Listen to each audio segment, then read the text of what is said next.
All right, we're live. Welcome to Master the Game RPG on Twitch. If you guys are watching this on YouTube after the fact, thank you guys for joining us. Tonight we are going to be playing Achtung Cthulhu by Modiphius. We're switching over from our Pulp Cthulhu rule set to this one because we're playing in a different time period and things like that. So we're going to see how this goes. We're going to be learning as we go, so bear with us if we mess some stuff up. It's still going to be fun, though.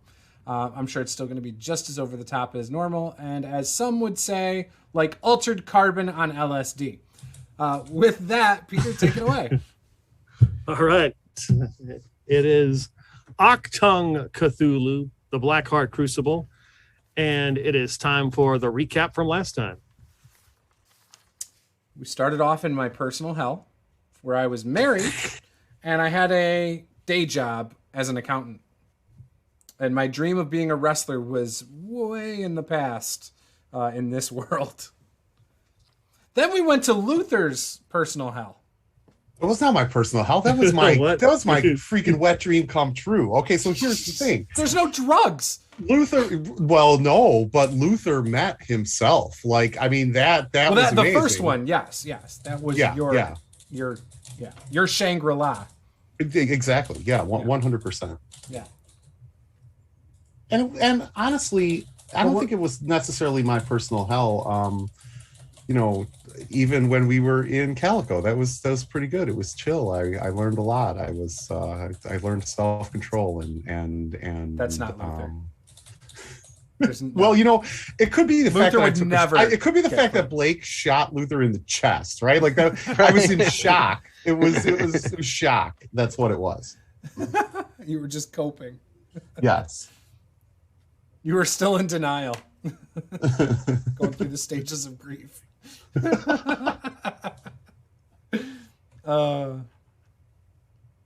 yeah, what did we do? We fought like ourselves. I shot you. You sure did. Well, no, I shot at the other version of you, and you jumped in the way. The other version of me put the bullet in your chest. The other version of me is still me. We've discussed this before. A Luther divided cannot stand. I think we need to clarify a little bit. Blake fought the other versions of us. Yeah. What are you talking about? There was only one Jacques. It's true. And there was only 113. Well, there's always just 113. Right. So really it just was Luke. I never shot myself, I don't think. I would have, though. We did start off with a lot of fun, like kind of like a Benny Hill, like everyone's clawing for the box of calico in almost a comic fashion. Yes. In like this big game of keep away. But then we got there. And that's where Luther got the bag of cocaine taken out of his chest, and he became enlightened. Yeah. And he was telling Blake like it is. Yeah, exactly. I was trying to address Blake's toxic masculinity and his tendency towards violence, and he got mad. I don't like most violent people tend to do. So, yeah. With wisdom from our forefathers Plato and Aristotle. That's true. Yeah. Right. Right. And then we received a mission. We were trying not to get caught by the mayor. 13 is considered he wasn't not really allowed to be in Calico for long. Well, and don't forget that 13 got some sweet romaine lettuce. So yeah. I mean there was that as well, right? So and that can be taken a lot of different ways. Maybe Karen is known as sweet romaine lettuce. Oh, well, good. Yeah. He was really enjoying it. He left the room right as Jacques was, I think, about to perform surgery. And when he came back, that's when a lot of time passed for 13. No time passed for 13, but it passed at that point, like it was like 6 months or something for everyone else. because that's when like Luther woke up and was enlightened and healed. We encountered we had a visitor who was a vampire 13 hid, and it turned out to be friendly. So he came out. He sent. I forgot he was in charge of the Black Heart Crucible. The adventuring company. Black Heart Adventuring Company. He gave us a mission. I can't remember what the mission was. We had to go help. I just forgot her name. I told you right before I went. Nova. Yeah, we had to go find Nova because she was supposed to have been back by now. Yeah. While trying to find Dr. Gonzalez. And so that took place in one of the many doors to dimensions out of Calico. And so when we landed, I don't know if like our characters have landed where we are when we started, or if that's like part of this. So you guys of course used there was the great idea of disguises as the village people to sneak into Calico and hang out at Jock's, which he hung out there for about 6 months. Blake couldn't remember anything. He'd been hitting the books, working on his accounting, of course. Refused to believe it. Luther was trying to achieve the higher philosophy and hanging out with Debbie and hot yoga, and they were drinking some tea, some decaf tea, which of course always green tea, which always takes the edge off of Blake. It's his favorite. Blake recovered his weapons. Of course, Luther was a bit disappointed, but there's a chance he may get over it as they buried his weapons behind someone's house here in Calico. Blake retrieved it. You went back to the arena where the judge handed you all uniforms from World War II. Jacques said something about the Germans, and that's when the judge said, it's not the Germans you got to worry about, it's the Swedes. You vanished as the judge would see, you just vanished, but the scene melts away, and then you reappear in a forest full of snow. It is fairly thick. It is cold. As Jacques has just blown a bag of cocaine into Luther's face, Luther has just stuffed his face completely into the bag, and Scarface Blake is hugging him in a purely platonic way. And you're all there somewhere in this forest. The three of you, 13 is not there. In the distance, you can hear a couple gunshots. And then you hear the sound of like vehicles, like a diesel engine. And then some people talking, yelling. Do we recognize the language? It sounds like English.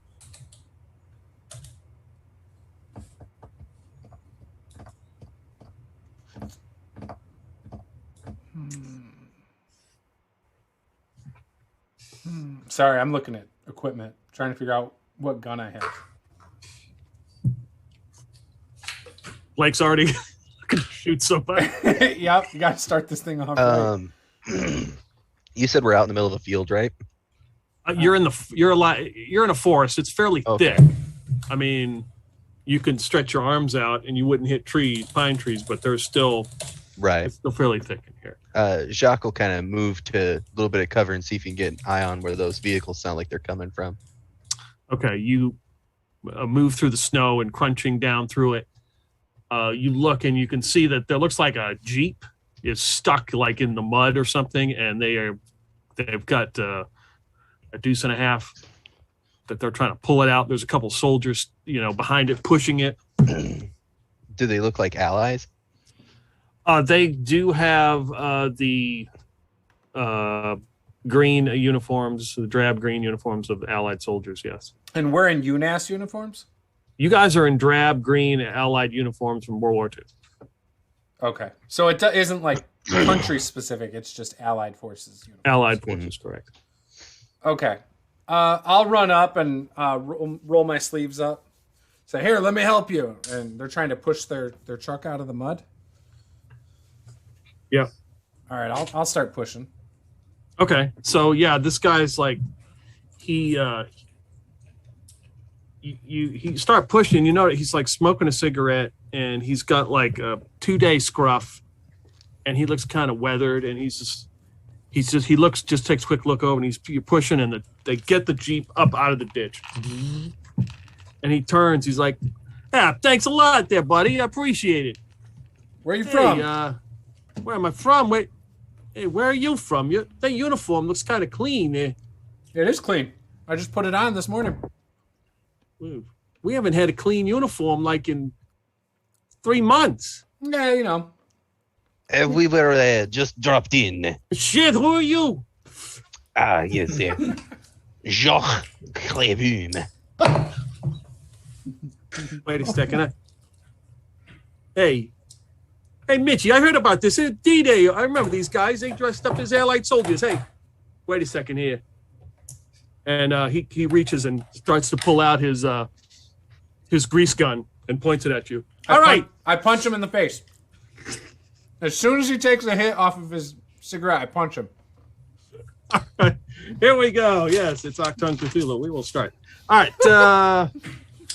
That would be let's see. Hand to hand? Hand to hand. Yeah, hand to hand fighting. You can use agility or brawn. Yeah, I don't know how that works. I have no idea. Just roll 2 d20s? Yes. Hey, I did roll a 1 on one of them. The other one I have a 9. So did I like crit? Okay. So which one did you pick, agility or brawn? I mean, brawn's better. It's a bigger number. I only got a plus 1 on that though. So you have 3 successes. Okay. The difficulty is 1, so you have 2 momentum right now. All right. Does anybody want to be the designated momentum? I can keep track of that. Look at that. Stand up. That's good job. It's a group pool, so anyone can draw from it. And my ranks are 3. Yeah. Huh? I have 3 ranks in hand-to-hand. Also. Yeah. So you would add 3 to your brawn, and that's the number that you have to roll equal to or under to succeed. So then that would be 4. Because I'm plus 1 brawn, right? No, what is your attribute score for brawn? Oh, 9? Right, so 9 plus 3 is 12. 12. So I had to beat a 12. I get a plus 1. You have to be 12 or under. Yeah. No, there's no, don't, just ignore the plus 1. Oh, that's just bonus damage. I see. Correct. Okay. Oh, okay. So that's all my stuff is correct. So that's 4 successes, so 3 momentum. That's 3, because you got a 1, and then the other one was just regular success. Yeah. Yeah, so you got 3, so you got 2 extra, you got 2 momentum. You knock this guy down, he like falls back and drops the gun. I pick up his gun. His grease gun? Hell to the yeah.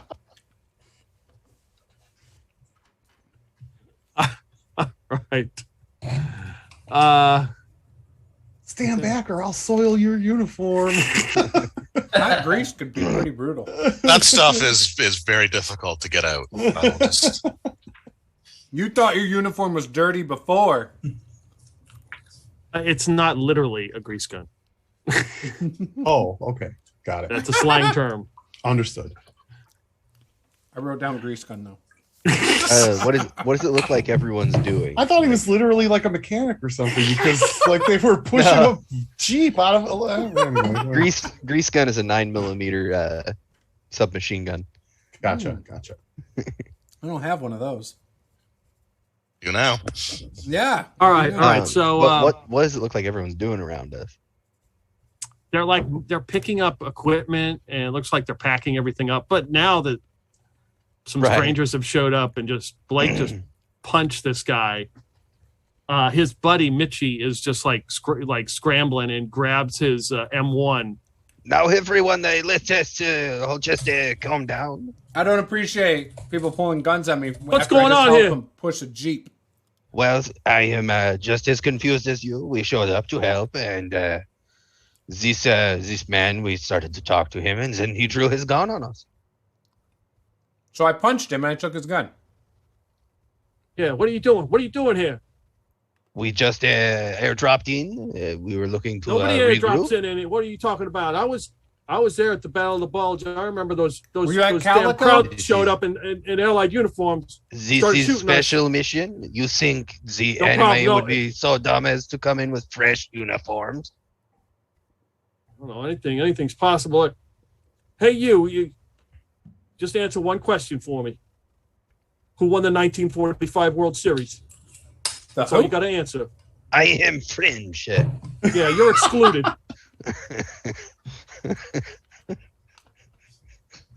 I don't watch baseball. That is, I believe, the wrong answer. What is he? Is he some kind of red? No. Lieutenant, you hear this commotion going on as you are like packing up your equipment.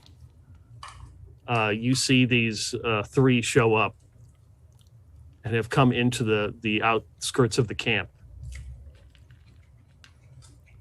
Oh, is this me? That's you. Okay. All right, so I'll just come in and just like, hey, what's this all about, eh? Canadian, shoot him! See, this is a big misunderstanding.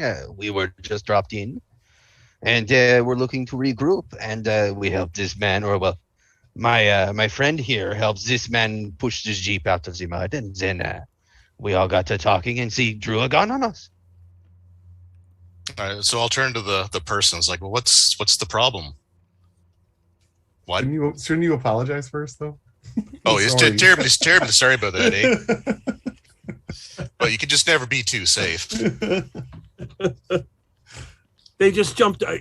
Hey, Lieutenant, you've been here for a while. They don't look. They look out of place. So who sent you? I believe this was just issued to me by the military. Thank you, by the way. So who sent you here? We were just dropped in. It is a how you Americans say a high priority mission. Kind of on the need to know basis. Okay, I heard somebody saying something about baseball. Yeah, I don't watch that crap. And I am clearly French. So I'll talk to the other person. Like, what was that all about? What was what about? To ask them about baseball. Yeah, because only Yanks know anything about baseball. Not those damn Krauts. Oh well, we're not concerned about baseball, eh? The real question is who won the 1944 Stanley Cup? The Detroit Red Wings, of course. Yeah, okay, they're definitely spies, eh? It was the Montreal Canadiens. So, Lieutenant, you know these guys? Well, first of all, it's Lieutenant. You know, let's try to respect the rank here, eh? Right. Yeah, I got it. Lieutenant. The other guy gets up. He's like, "Oh God, that was a pretty good hit. Next time I'll be paying attention." You had a gun on me. You should have been paying attention from the get, man.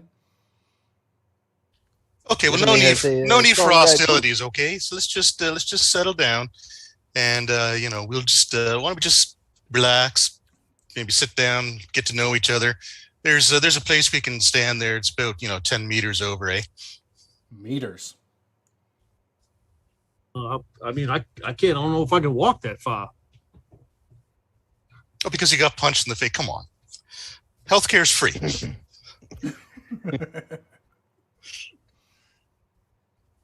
What the hell is going on? You know anything? He turns. He's like, you know anything about the Stanley Cup? I don't know. They drink out of it. That is true. That is factually, that is correct. Yeah. And eat big bowls of cereal out of it. All right, but no, seriously. So who are you and why are you here? That's a long story, Lieutenant. Yes, the short version is I cannot tell you. I can tell you who I am, so I am Jacques Clébune. I think our captain can tell you. Okay, where's he at?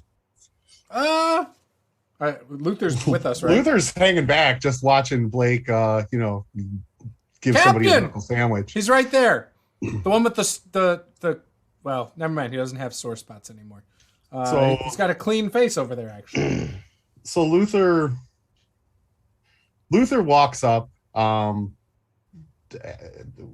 with the best posture he can possibly muster, which isn't easy, but right, like he walks up with an air of entitlement, but kind of like douchebaggery, right? Like combined, right? And he's like, "Look here, LT. You asked who won the 1940. You asked who won the 1940 World Series. The Bars did." And he points to his epaulet where he's obviously got his captain's bars, and he says, "So you soldiers, stand down, and you're gonna assist us in our mission here." Oh well, okay, I guess so. I'd have to get some transfer papers. The 55th is moving to the port down south. So, well, I'll have to talk to my CO. I mean, that's my apologies, Captain. Can we are very sorry, eh? Captain, can you drive this Jeep? Yeah. You got some. You got a bag of sugar or something? You got something all over your face. It's a long story. It was sarin gas. It's fine. But we're gonna commandeer this vehicle. Okay. Yeah. Let me. Let's just let one less. We got to drive back. That's not a problem. Okay. Well, you're gonna go with it though. You're gonna go with us. You're gonna drive. And actually, the LT there is going to go with us as well.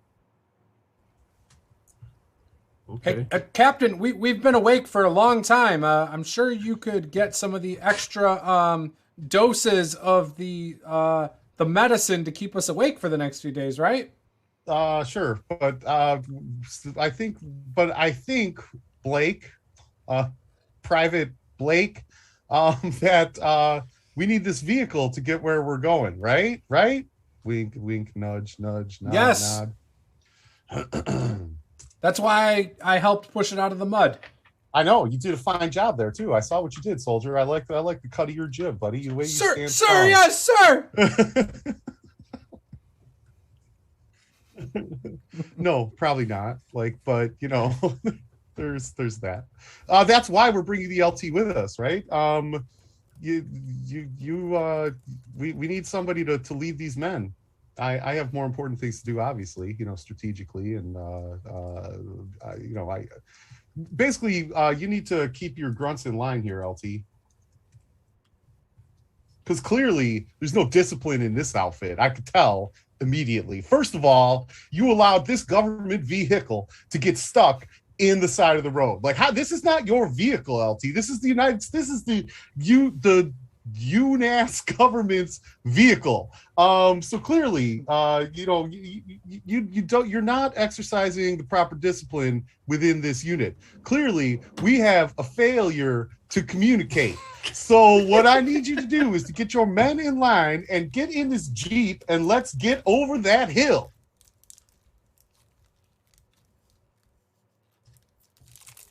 I get in the Jeep too. Okie dokes.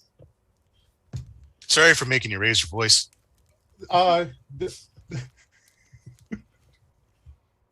You should be. But you can make it up to me by getting us over that hill.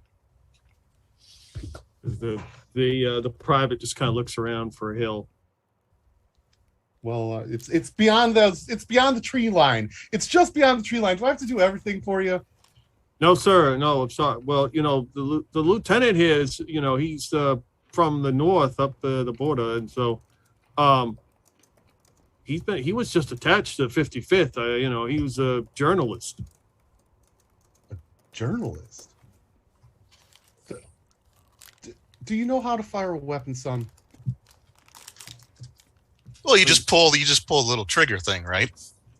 Exactly. Good enough. That's good enough. That's all you need to know. So I pull out my weapon, like you see all like the different types of like rifles and stuff that most of them will have, and I just have this little like concealed pistol.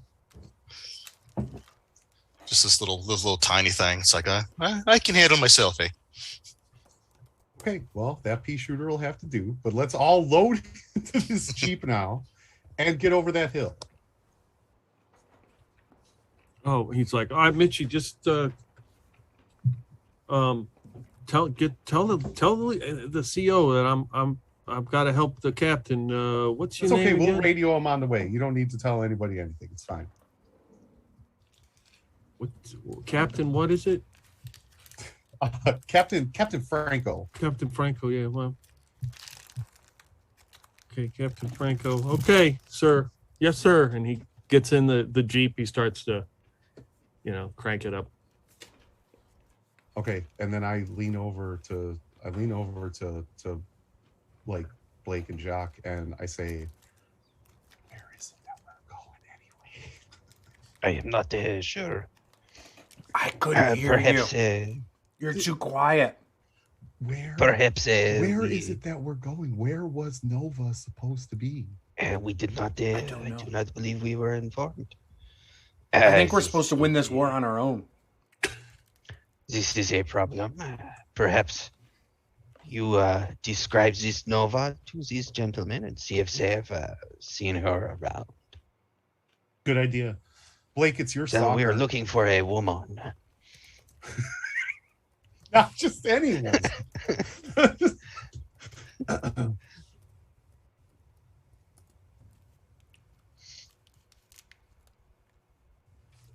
Hey guys, have you seen a woman? Oh yeah, I've seen lots of them. There's a whole bunch of them in my hometown. Any that don't fit in? Oh, there were a couple of oddballs going through school, but I mean, overall. No, I think what he means is one in this local area. Yeah, recently around here. Maybe one that looks like a goth or something. Do you know what a goth is? Like all blacked out, leather pants. So I guess, have I? Or have there been reports of any unusual folk? She probably would have talked about Blake, a guy named Blake, a lot, and how much she missed him. Let's see. It's really important to the war effort. Very much so. It is. The future, the entire future of the free world depends upon it. We believe she knows witchcraft. Let's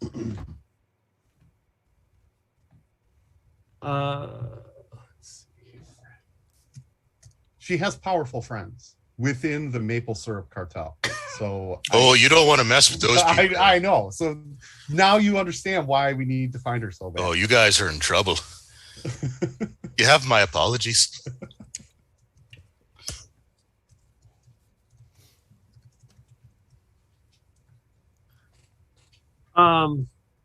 So as you guys are revving up, getting the vehicle set up and trying to figure out, which way to go, you see a figure start to come through the trees, walking. A second kind of blends in. It looks like 13 with his gait, chomping on some romaine lettuce. How are we going to explain 13 to the normies? So 13's got his hood on.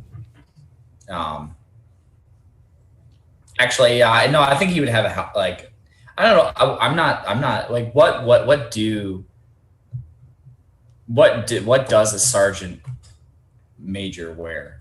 Like, are they wearing kind of like fatigues? Are they wearing? Yeah, you're wearing a uniform with that rank. I mean, you got to walk it like you own it. Like you own the place. So he comes in, he's wearing a beret. It's a very fitting beret of that ranking. And he's got a bunch of romaine lettuce in one hand and a carrot in the other. Ears in or out? Ears are down. Nice. Nice. He's got kind of one of those back kind of sun protectors. It's not sunny, but he's got a sun protector on his neck.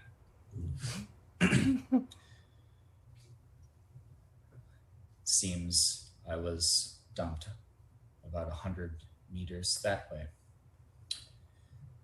I see you found new friends. Is this one of your guys? Yes. Yeah, highly experimental project. Ultra top secret. Can't talk about it. Like if we told you, we'd have to kill you, literally.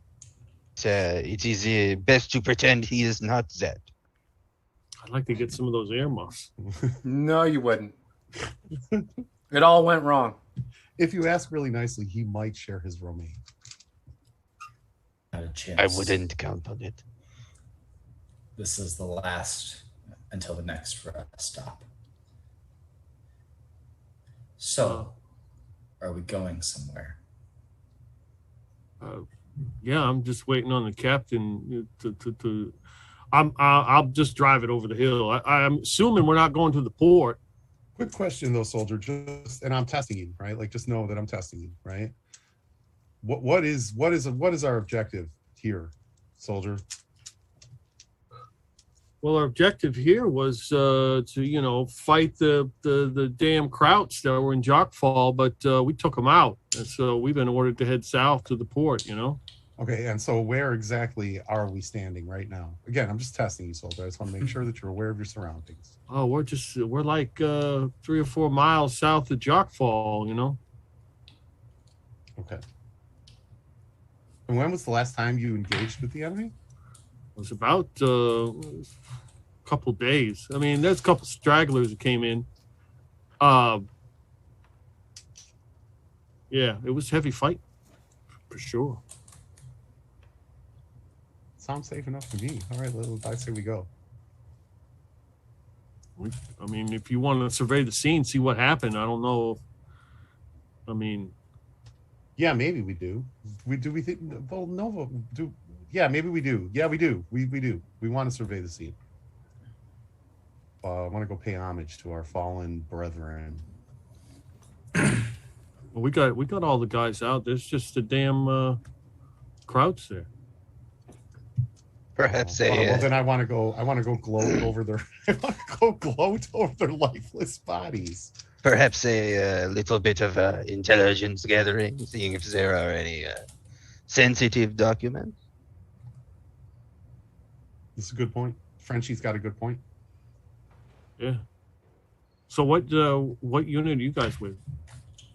We cannot tell you. The ultra top secret 101st, but don't tell anyone. Oh, we don't technically exist. Yeah. It's not even really the 101st. It's the 101.2.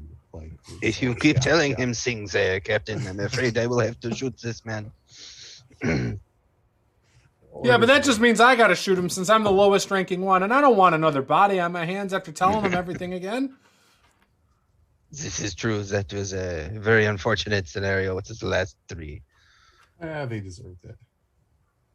That kid from Arizona was so nice, though. Yeah, but let's be honest. He's going back home to Arizona. Like, he's better off. You did him a favor. It's fine. It's fine. Anyways, let us be going. all right, we're headed out. So he starts to drive, out through these woods, like a path, over some brush and sticks and various items, various obstacles that are just, moving. Let's see. It's like behind you, you can see that the part of a unit is like picking up the gear and their tents and vehicles and like packing everything up. But you start to go by trees that have been blown apart, and there's holes where impact craters were, and you start to head out to a road. Is just a dirt path, and there you can begin to see the bodies that are in the snow, frozen. Some are covered with snow. They're just sticking up. They don't have any uniforms. They look like, at first glance, civilians. But you can see some of them may have like some kind of unit insignia or something, like one or two, but they're just all buried. They're just all along the road. Like you can see them in the wood line, dead. It looks as though that you all had, how's the Americans say, had everything except the kitchen sink thrown at you. Yeah, they sent everybody at us. It was fierce fighting. How many casualties did your unit take? Well, we were about 40-50%. They don't train them like they used to. No, we had better luck though. He looks at the lieutenant. The lieutenant here is his casualty rate in his unit, I heard, is like 99. I think he's the only one left. Sacre bleu. Yeah, it was pretty rough, but it's wartime, so we expect a little bit of casualties. Doesn't mean they. Did you try saying sorry to the enemies a few hundred times? No, that was the first thing that we did, but they just didn't. They didn't accept it. I don't know. We offered them some maple syrup too, but they said they didn't want to get involved with that kind of organized crime. So I wonder why all of your men died. I wonder. Do you have any more maple syrup? Oh, we always carry some. We're part of the Canadian military uniform. I might have to try some of that. So we're all in the same, like we were all traveling in the same vehicle, right? You're all packed in this Jeep, yes. Okay. Yeah, we're like hanging off the sides and shit at this point. Like, all right. Well, whenever we take our first stop, that's when I'll try to have a word with the captain, out of earshot of the NPC that's traveling with me, whose name I totally remember because I am great with names. It's Private First Class Tim Horton. Oh yeah, he's a Canadian hero. To the Americans in the North, he is. He brought donuts. We got the maple dip. That's true. All right, so by the way, Tim Hortons is way better than Dunkin' Donuts. Fight me. I don't like either, so I'd have to take your word for it. We only have a Dunkin' around here. Oh, I'm sorry. I had Tim Hortons once, and I thought McDonald's had a better coffee. they do. I don't drink coffee. But I like as a Canadian, I can tell you 100% they do. I will actually tell you that McDonald's has some, and as a person who drinks like 5 pots of coffee a day, McDonald's has really good coffee. Yeah, they do. They do now. Yeah. They didn't a few years ago. If you're going to Tim Hortons, you're getting an iced cap. That's what you're getting. Like, you're not getting coffee. Come on. No, You got to get the foo sugary drinks. No. So we got the NPC, PFC Horton, driving the Jeep. Who is in the whose shotgun? Is it Captain? Of course. Yeah, right. Of course. All right. I am. And I have my feet kicked up on the dashboard, and I'm leaned back like this. And yeah, for sure. Okay, so yeah, give me an insight check, observation, difficulty 2. Okay. So observation will be, so I have 11, and then where the hell is observation?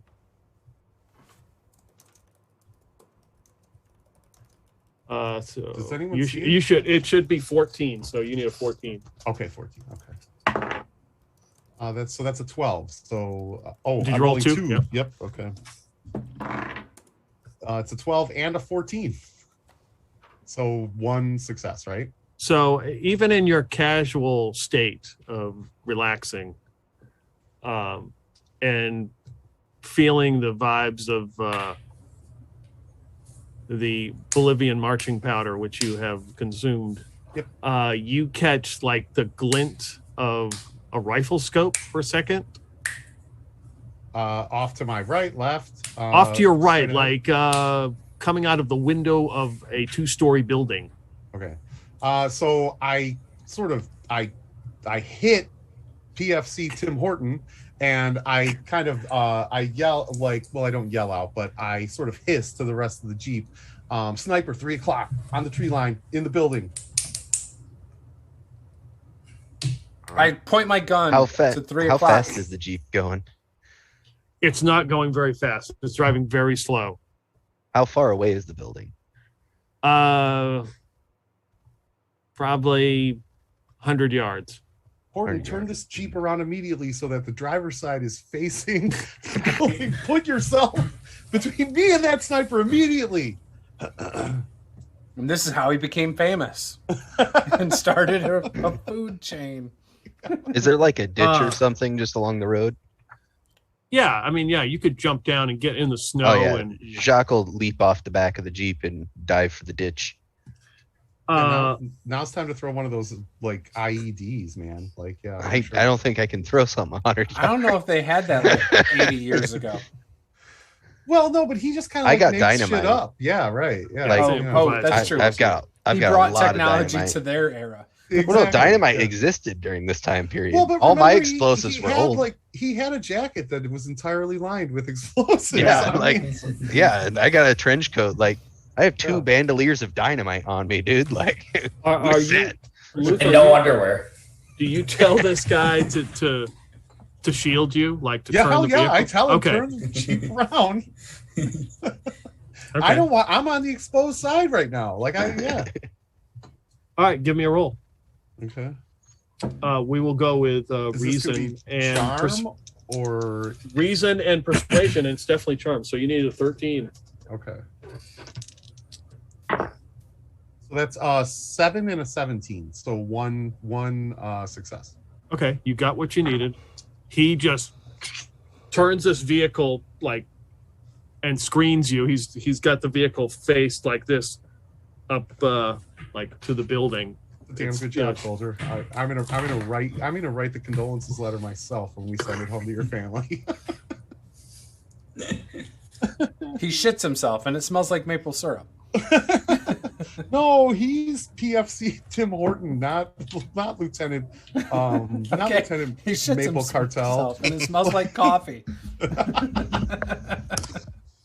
So Jacques, it's a hot brew. Yeah, right. all right, Jacques, you jump down. Yeah, I'm diving for the ditch. Okay, give me either agility or give me agility athletics. Agility athletics. All right. You're very agile and athletic, I bet. No. That is not my strong suit. So you roll 2d20. Yep. I got a 1 and an 11, and I need a 7. You got a 1 and an 11? Yeah. Okay, so you guys get 1 point of momentum. It was difficulty 1, so yeah, Jock just leaps out of the vehicle, rolls, and gets himself in cover. Luther is being screened by PFC Horton. What about Blake and 13 and the lieutenant? I'm hanging off the side of the Jeep, and I'm one-handing this 9mm submachine gun, and I'm going to try and shoot 100 yards. I know that's a really long ways away with a submachine gun, but I'm going to aim it like much higher than the window. Yeah. Spray and pray. Bullet drop. Yeah. Okay. Yeah, that's over 91 meters. Do we not have do we have no one that is trained in firearms like in the group? Doc has a rifle, Blake, but he's like, not very good with it. No, I'm not you're good. Hand to hand, right? Like you're not. Yeah, oh yeah, I'm only hand to hand pretty much. So we have like no range. We have no range. Like I have close quarters and exotic. I don't know what exotic fighting is, but I have it. I've got thrown, and I don't think Peter will let me throw a stick of dynamite 100 yards. That's pretty far to throw something. I have close quarters. hand to hand, and that's it. I'm good with finances, though. That's important. We need somebody to do the books. Yeah. What does shooting require as far as like shooting a gun? Like, what's the main stat for that? Would that be coordination? Yeah, it's still like, or brawn. Yeah, coordination. It's still like with this system, you can take any of those main skills and any of those attributes. Right, as long as they make sense. Correct. Okay. I mean, so 13 is going to like pull out the blue light special. Mm-hmm. It's insight 9 or higher. Oh, okay. Ranged weapon comes with 3 uses of ammunition. Yeah. So he has a focus in rifles and is trained in fighting. So he can shoot things. At least as far as I can tell in this system. So he would does he see this rifle? Does he see what Captain Franco Luther is? Once he was able to pinpoint where it was, and you catch like the glint, like some light coming off a lens. Rifle scope. Yes, thank you. So 13 would shoot with the blue light special. Okay. Let's see.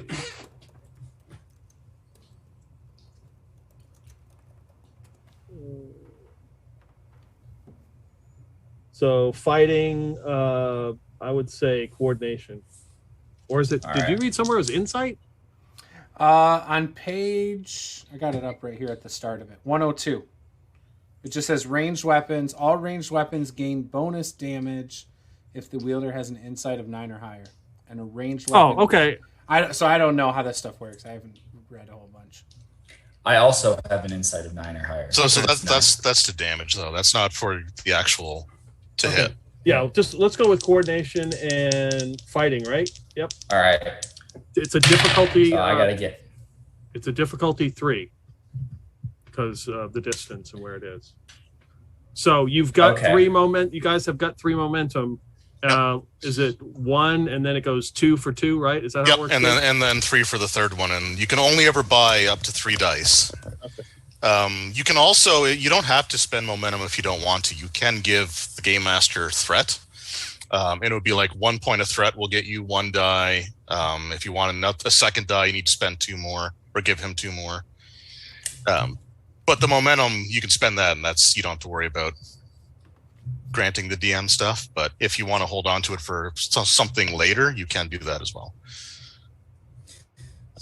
So my my fighting plus coordination is 12. I rolled a 9 and a 12. So does match? Does it have to be below or so matching? No, you would have 2 successes. The difficulty is 3. So yeah, so you would need to get a third success either by rolling an extra die or Gotcha. Yeah. All right. You could burn some momentum, 1 momentum. Yeah, you can do that for a free D20 roll. Is there any way to there's no way to assist in this situation, is there? No, I would say not in this situation right now. All right, so I'm going to use one of those momentum then. Okay. So you got 2 left. 5. That's a success. Okay. Let's see. I of course have not calculated the damage on a blue light special, but you know what? It's probably pretty high. I want you to roll 6d6. Oh boy. I wasn't ready to roll 66. 9, 20, 24 damage. So with the damage and the stress,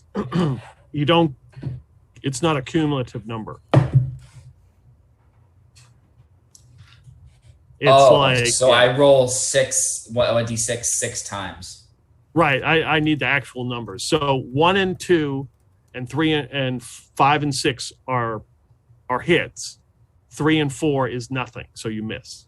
They don't take any damage. Gotcha. All right. So 1. What's a 5 and 6? 1 is 1. Right. Second roll is 2. All right. Third roll is 1. Fourth roll is 2. Oh, God. Fifth roll is 4. Sixth roll is 4. Okay. Is Dave, is the 2 the counts as 2? Yeah, I believe so. I think it's the numbers. Yeah. And then I think a 6. It triggers the like qualities of the weapon, the effect. Yeah. Okay. Yeah. It grants you an effect. Yeah. So that's not bad. That's 6 damage. That's 6 stress. So yeah, you say you don't hear anything. For those of you watching, you just see this blue light streak across the sky and hit this building, and you see there's a hole in the roof somewhere. Actually, it was like in a window. So you don't hear any noise. You just see there's some light now coming through on the back side of this building. Stirb, deutscher Schwein! Jacques would like to take this opportunity if that guy probably is either hurt or backed off or something. But I don't see a rifle barrel sticking out of any windows, right? If you kind of look up, you don't see anything, no. Okay, Jacques will run into dynamite throwing range and try to throw a stick of dynamite into the window. Captain Franco approves, nodding approval. Okay. How it's done, soldier. Getting it done. So give me coordination and engineering. All right. So that is coordination 11 plus 3 for engineering and plus another one because I have a specialization or a focus in throwing. So that would be 15, sorry. And that is a 15 and an 11. Okay. So you hurl the dynamite into an open window at the bottom of this building. Mm-hmm. And then I'm hauling ass the other direction. Boogieing for that trench. All right. So he just takes a moment, lights it with his cigar, tosses it, stands there for a second, and then just runs like hell back the other way. All right. So you can pick agility or coordination. You got to use athletics as you're running away. I'm going to burn. We'll use coordination. 2 threat. So this difficulty is 3 as you are running away because of the snow and the various obstacles in the way. So that is coordination plus, you said athletics? Yep. Okay, I don't have anything in that, so I got to beat an 11. I got a 2 and a 19. Okay. You can burn. You guys have got what? 2 momentum. You could burn some. You need 2 more successes. Okay. So you could only buy 1 extra dice. Right. Yeah. Okay. I will buy 1 extra dice then to make this less bad. I don't. But or is that how that works? Well, you'd have to roll a natural 1. Oh, you could. Well, then there's no point then. Yeah, because if you basically would spend it. Yeah.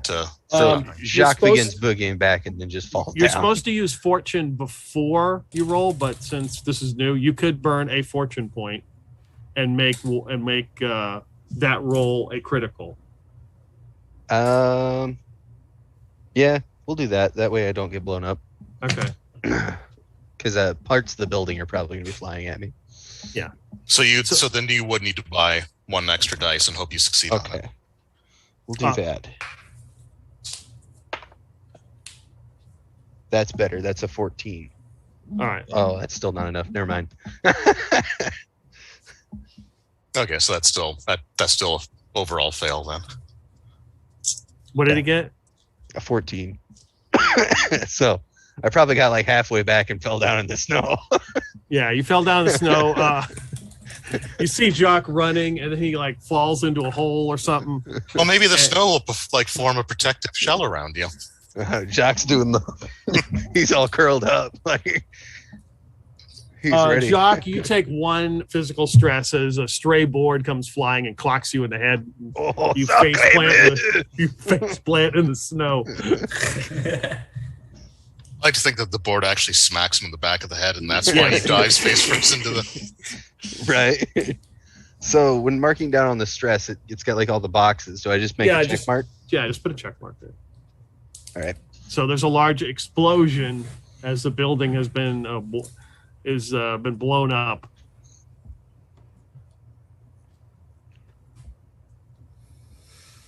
Jacques will like slowly stand up out of the hole that he got knocked into.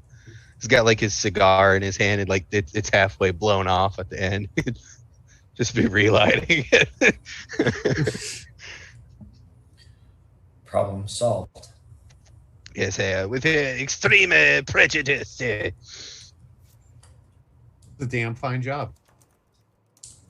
Thank you, El Capitan.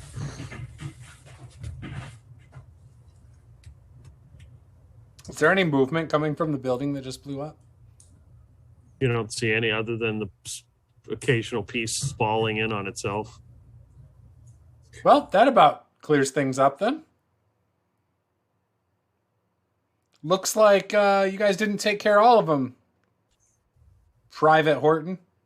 PFC Horton. I believe he said there were various stragglers. Yeah. I mean, that guy was camped out up there, pretty smug, it seems like. So we didn't have any other soldiers, right? Like, I just want to make sure there's no chance that this was actually one of our guys.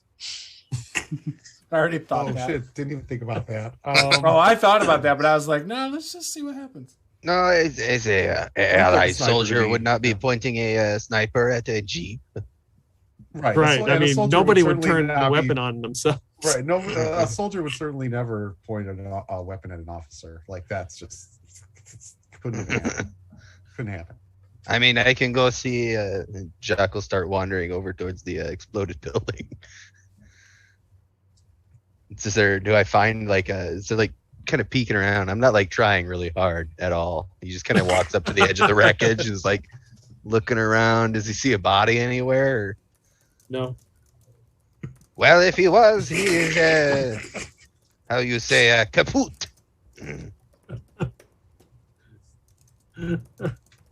I kind of want to examine a little closer than that. Well, right. Maybe we could find his sniper rifle. Perhaps he had a map. I mean, I could use something more than just a small itty bitty pistol. Here you go, Lieutenant. I hand over the 9mm submachine gun. Okay. Thank you very much, sir. I didn't have my own. Remember, shoot first, ask questions later. The American way. You too can be as good as an American. I mean, don't go that far. I just let that sort of like, linger and just not respond to it at all. So anyway, let's actually see if we can find that body. That might be kind of important.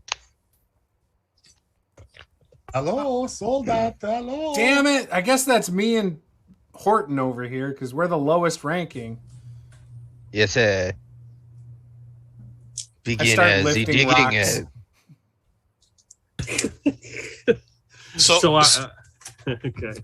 So while they're doing that, I actually want to just take a moment to talk to the Captain Franco. Yes. Right. That is Captain Franco, sir. And I'll salute him. So what was the name of the woman you were looking for? Nova. Okay. So we had actually heard reports that she was looking for someone by the name of Dr. Gonzalez. Yeah. Well, we were actually looking for Dr. Gonzalez as well. Well, that's what we're sort of looking for too. We're on our way to Vintangi. There was a strange, just a really weird transmission. Now the Timmy Ho over there doesn't actually know about that, so. Got it. Yeah, the less he knows, the better. Exactly. Timmy Ho. But you guys don't call it that? I used to call it T-Hose. Okay. We had a Tim Hortons in my hometown. See, where I was working before, we had someone come in and drop off a resume, and they misspelled it. So they had written it down as Tom Hortons. So for years, and even to this day, every once in a while, I'll just call it Tom Hortons. But yeah, so that was the direction that we were heading in. Fantastic. So, do you know anything about the Black Sun? Maybe is this a test or like? Because clearly I know more than you do, right? Like I'm way more informed than you are because just simply rank, right? But well, and also American. But I like so. The Black Sun. Do you know anything about the cult of Stalin? Would my character know anything about the cult of Stalin? Yeah, you've heard of them. Okay, yeah, no way, I've heard of them. So are you special forces as well? I can't really say, but I just sort of like tap the side of my nose. If that's what my focus in covert operations means. Okay. So if I were to say to you, Black Crucible adventuring crew, what would your response be? That does sound really familiar, but I closed out that background that Peter sent me. Okay. All right, but anyway, it's clear that we are on the same side. It's absolutely clear that we are on. Oh yeah, no, sorry, yeah, no, because that's I'm that. Okay. Yeah. Yeah, that's me. Yeah. I'm that. Yep. Yeah. Okay. No, I was just there's just too many things with the word black in it, so it's starting to confuse me. So then you understand the urgency of our mission here. Well, like we're literally, when I say that the fate of the world hangs in the balance, the fate of the world hangs in the balance. Oh yeah, no, I totally understand. And for that I apologize. As you should. So, like some Crown Royal? No, thank you. Do you have any Molson or no? Anyway, so Molson's garbage, by the way. I tell Blake, and well, Jacques is out of the Jeep at this point. Yeah, he's just standing near the building. All right, so watching PFC Maggot dig through it. I tell Blake, and I kind of like motion Blake and 13 over, and I tell them essentially what the lieutenant told me, that he's basically in on it, that he is also special forces, knows exactly what we're doing, and has reports about Nova, and so but don't tell Tim Horton though, like don't tell PFC Horton, so because otherwise we'll have to kill him. So yeah, I'll also explain that. So the Black Sun is it's a German group of cultists or occultists, and we've seen some of their reports where they've mentioned Nova, and they also believe she's a witch.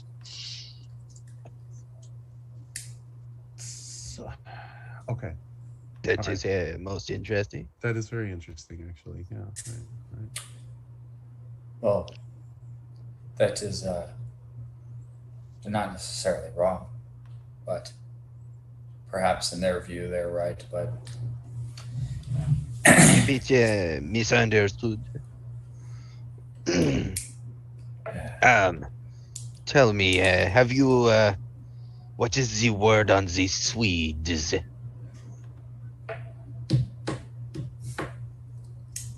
Oh, you're asking me? Yes. I don't know all the information so what do I know about the Swedes? Because most of what I saw there was like talking about some of the Germans and that some of the Swedes allied gave comfort to some of the Nazis during the war. Okay, so they're basically sympathizers and traitors. Yeah, it's kind of like the Vichy. You know about those Jacques Le Bleu, don't you? They are a disgrace.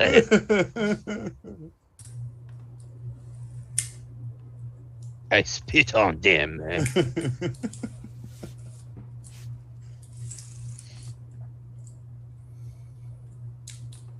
All right, guys, we need to regroup. What are we going to do? Well, this man says he knows. There, you said reports of Nova being in the south. No, we're actually supposed to be heading north. If I read that correctly, we're heading to a place called Vittangi, Vittangi. I see. There was an unusual transmission there. Part of my task is to investigate it. Perhaps we finish digging through this wreckage, seeing if we can glean any important information, and then head that way. Sounds good, eh? Would Jacques have ever heard of that town before from being from Europe, or no? Mm-mm.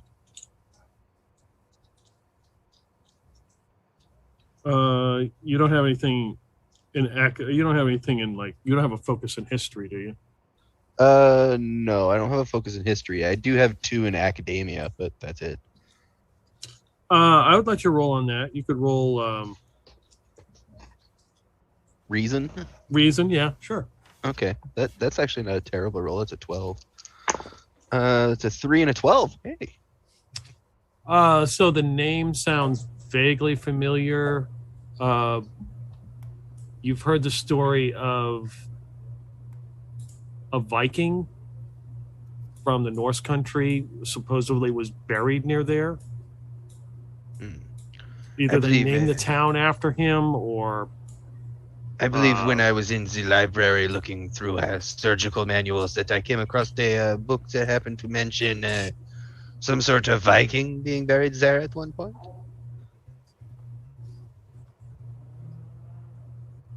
Perhaps with this occult business, they could be up to some funny business there. Oh yeah, the Vikings were bad news, eh? They settled in Newfoundland. Mm-hmm. Yes, only a truly devious man would come to a new place and name it Newfoundland. Yeah, they're weird. They have their own time zone too.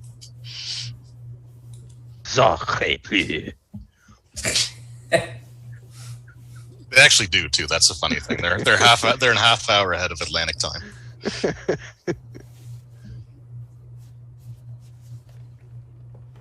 PFC Maggot, have you found anything in the wreckage? Just snow. I'm shaking. I'm so cold because I'm from the south. I hate the snow. My character's in shorts. Just lots of snow. It's a little balmy out, actually. This is not too bad. This is awful. I miss Nevada. 13, what are you doing? 13's just kind of waiting around impatiently. We should move on to Nova and Dr. Gonzalez. We have work to clean up. Wonder if Dr. Gonzalez still has the same assistant. Damn, she was sweet. And 13's just kind of looking around, kind of turning his nose up at the breeze, seeing if he can smell out duplicates. As he's doing that, or sauerkraut, Luther looks over and sees him sort of, and he's like, oh, did you want a bump, man? You should have just, you could just ask. You didn't, we can't do it right now, but, later, I got you. Don't worry. Bump? Never mind. It's fine. I do not wish to be bumped. Fine. Do you wish to be bumped? All the time. But, right now, we need to get to where we're going. So, yeah. Yeah, I just wanted enough of a distraction so I could actually talk to you. Monsieur Jeep boy, it is time to begin the driving again. All right, yeah, hold Timmy, on. let's go, buddy. Come on. Okay. Double timing. Horton, do you want a bump? No, you don't ask. He's an enlisted man. No, he doesn't. Bump. What? I already got one from Maggot there punching me. Exactly. You don't want another one, do you? No. Well, there you go. All right. Then start the Jeep. All right, he starts to crank it. He turns it a couple times, finally cranks. You guys all pile in. You start to head back down the road past the building that you've destroyed. Good work. It's fine work. Fine soldiers right there. There's only a few farmhouses out here. The occasional body along the side of the road. So, is everybody like in the Jeep looking, or are we like? Yeah. Oh yeah, I'll be looking. Well, yeah. Now that we've had contact, yeah, Jacques is like hard eyeballing everywhere. Luther's oblivious as fuck. Like the bodies are going by. Private, like, was the first dead body you ever saw? What are you gawking at? Chew it up, swallow it down, move on with your life, Private. Come on, let's go. Let's go. I would probably say too, Blake, before joining the Blackheart Crucible or whatever, would have been like completely distraught by seeing all the bodies. But with all the shooting he's done and like the shit he's seen in the last like couple months, it doesn't faze him. He's hardened. Yeah. Okay. Are you looking around or just chilling? I'm chilling. 13? 13's got blue light special, and he's got his head on a swivel. So definitely not chilling. Okay. So whoever is looking about, go ahead and give me a roll, however you want to do that. For insight, observation. All right. Nice. I got a 1 and a 2. I got a 9 and a 1. Nice. Damn, all these ones. I got a 7 and 8, so I got 2 successes, but no criticals. Okay. I have a 1. So what's the critical rule with? Because I have a rank of 1 on observation. So does that make that 2 a critical? What do you have any focuses in observation?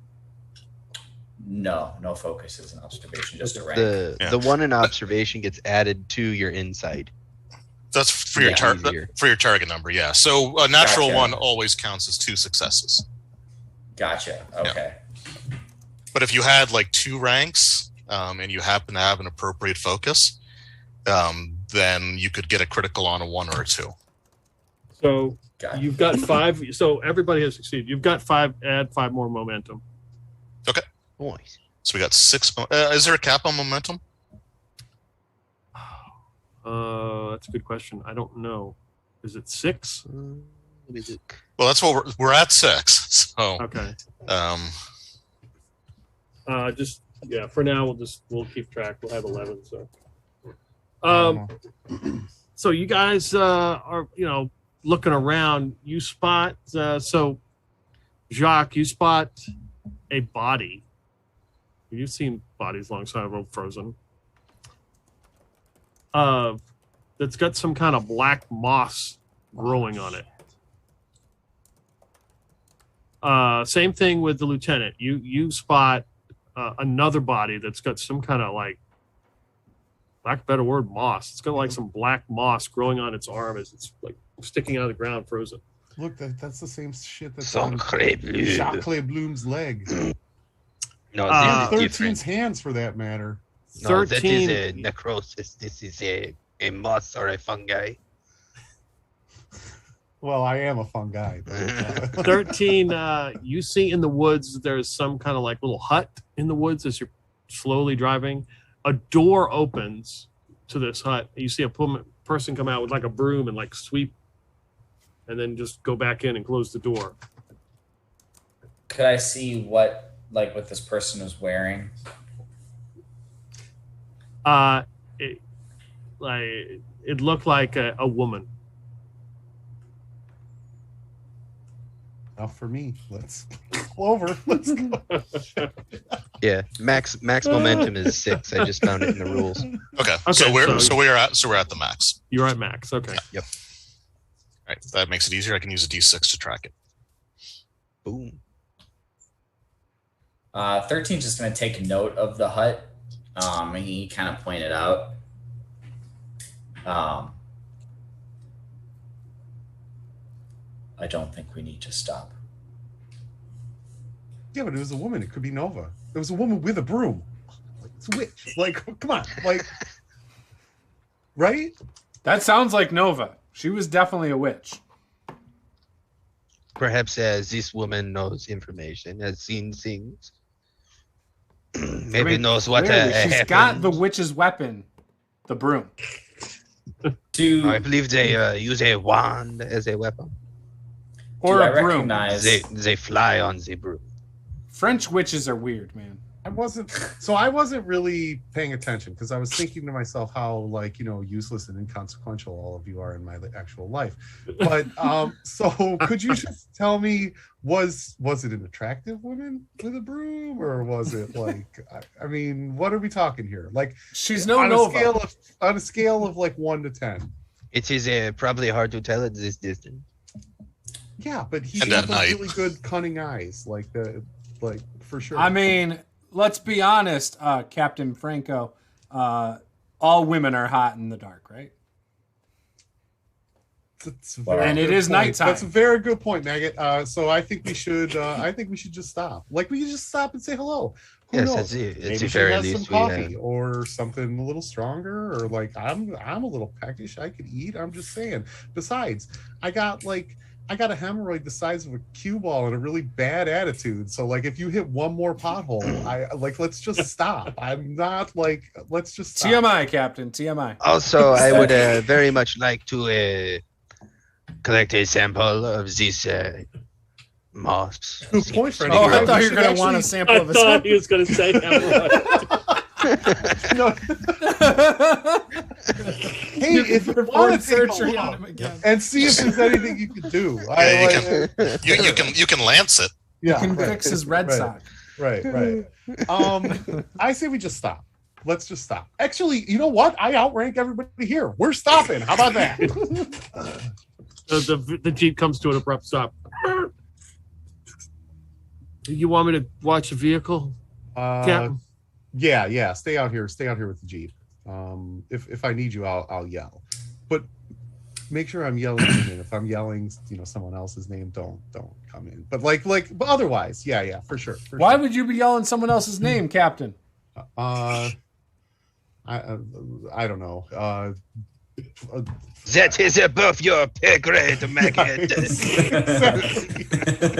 You'd have to be commissioned to know. All right, I'm just saying. So look, even though I am below your rank, Jacques, I'm American, which means I outrank you no matter what. Oh, bah! This is false. I just whispered to Jacques. It's like, it's best just let them believe that, even though they're horribly wrong. You understand? You are a Canadian.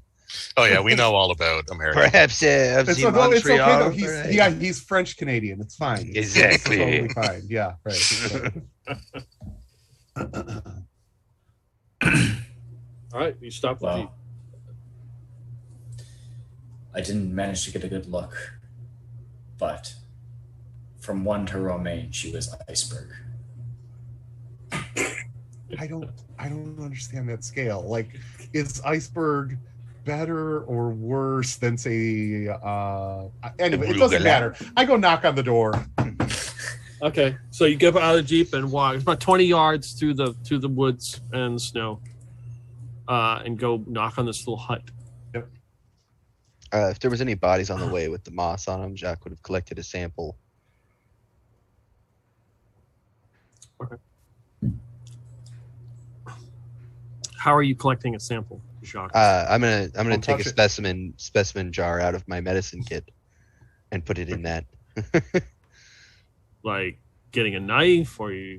I'd use my tweezers. I've got both a surgeon's kit and a medical bag, so I gotta have tweezers in there somewhere. Well, you have a scalpel in there then. Like, yeah, for sure. Yeah. Yep, tweezers and a scalpel. Just kind of cut off a little piece. Put it in the little specimen jar. Give me coordination and medicine. All right. That is pretty good. That is coordination, medicine. That is a 16. I got a 3 and a 20. Yeah, the 20 is probably bad. Yeah, the 20 is probably bad. Yeah, you can buy off the 20, right? Yes, yeah, you can give him, I think it's 2 threat You cut off your own thumb. Yeah, it's. I want to avoid that 20. I think it's 2. I think you give him 2 threat to avoid the complication that will arise. Yeah, you can buy it off by giving me 2 threat. Where do you get? So can I just ask, where do you get threat? Like, where am I getting that? How are you deriving that number? I guess is what I'm asking. Do I have a pool somewhere of that? No. We can give him as much threat as we want. Oh, okay. Yeah, it's basically like, so he starts with a pool at the beginning of each session. Right. But we can do things to give him extra threat to help our chances. The more we give him, the more he can screw up. Yeah, so it's kind of like a risk reward thing. Like we can give him threat for short term gain. But I guess what I'm asking is, though, it's not like the momentum thing where it's capped. Nope. Okay. All right. Okay. So do I just slowly accrue threat over time then? No, I have it. It's like my pool where I can make something harder, or I can introduce things into the scene, or I can re-roll. It's kind of like my. Yeah. Basically, you're buying a success now for the chance of a horrible failure later. Yeah. Like, is really what it is. Yeah, we're gonna do that because I really don't want to mess up with this very strange sample. It's like pushing your roll, but way better. Okay, that's way better. I got a 6 on that reroll. Oh no, I like it that way. That makes it better. Oh, you don't reroll. You just ignore. You just ignore the complication. Okay, so then the original one was a 3. All right, so you managed to break a piece off. None of the spores seem to go out, and just a chunk and go right into your little jar. Yeah, popped a little cork in it, tuck it in my medicine bag. Okay. You knock on the door. You hear footsteps, Captain, as... do they sound like plodding, heavy footsteps, or do they sound like light, elegant, sort of springy footsteps? They sound like somebody wearing clogging shoes. Oh, God. I'm intrigued, though, so now I can't wait. Yeah, right.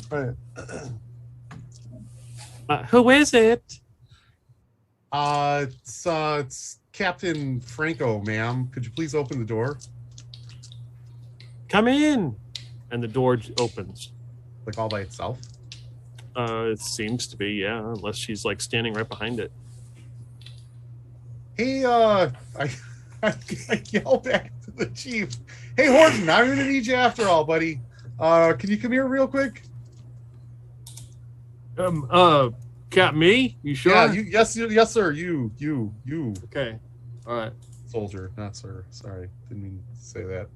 Okay. He cuts the Jeep off. I need you to go in and clear that room, soldier. Go secure that room. Make sure that the woman inside is safe and that there's no immediate threat to my personage or the other members of the unit. Okay, just me? You for now, I think. Like, it should be fine. We got your back though. We're covering you. Okay, we're gonna lay down some suppressing fire out here if anything were to happen. Okay. Takes his M1. He unslings his M1 rifle. Okay. All right, sir. Will do. And he stands by the door and he runs in, and you hear him going through this little hut. You hear the woman. Which you can come in. All right, I follow him in. I go ahead in. I walk in.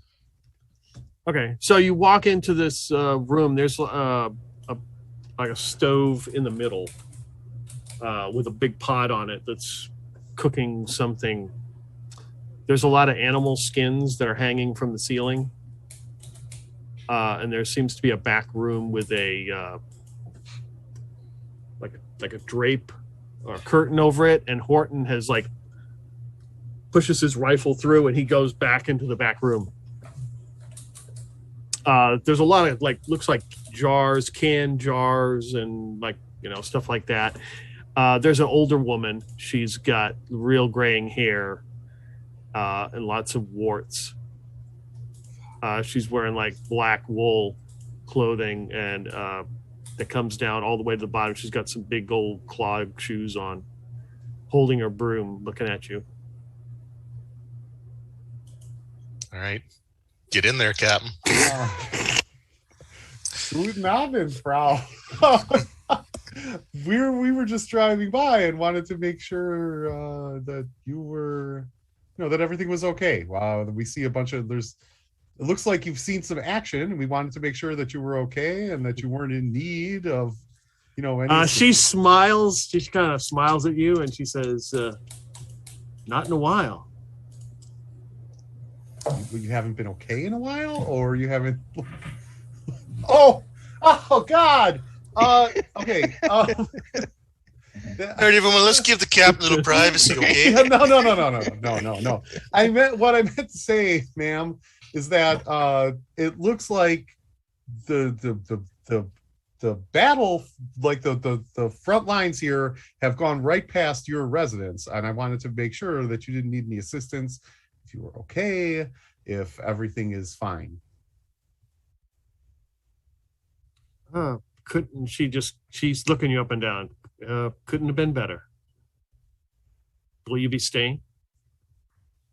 Probably not. But okay, I have another question for you though. Would you mind if I had a seat? Would you mind if my friends came in? There's a really sexy Frenchman out there. You're gonna love him. He's just your type. But do you mind if my friends come in? Okay. And I yell out for the others to come in. Oh, sacre bleu. Just do it, Jock, all right? Jacques will come in.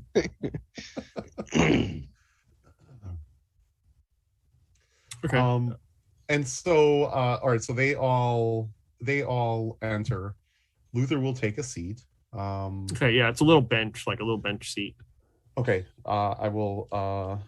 I'll certainly take a seat on the bench. Like, what's going on in the stove in the center of the room? Tell me there's not a big old cauldron on there just like bubbling and brewing, right? Like, she's like, I'm just making a stew.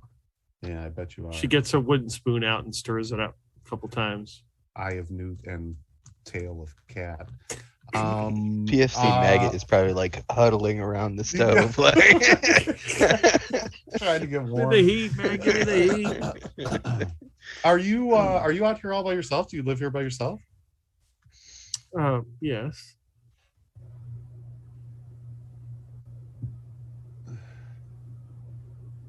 That doesn't seem. That's not odd. That's not strange. Shouldn't you move along with the rest of the refugees? Refugees. Yes, the refugees, the folks that are fleeing this area because there's ordnance going off, within 10 yards of your front door. Okay, you're in Europe now. They don't use yards here. 8 meters from your door. That's better, eh? The weak-minded ones have fled. Okay. Or tell joined. me, mademoiselle, this substance that I collected outside, what is, do you know anything of it? Has it been something you have seen before? Oh. She examines it, then she points to she points like the back wall, and you can see going up the side of the wall and all the way up to the ceiling is that same moss. It's just growing.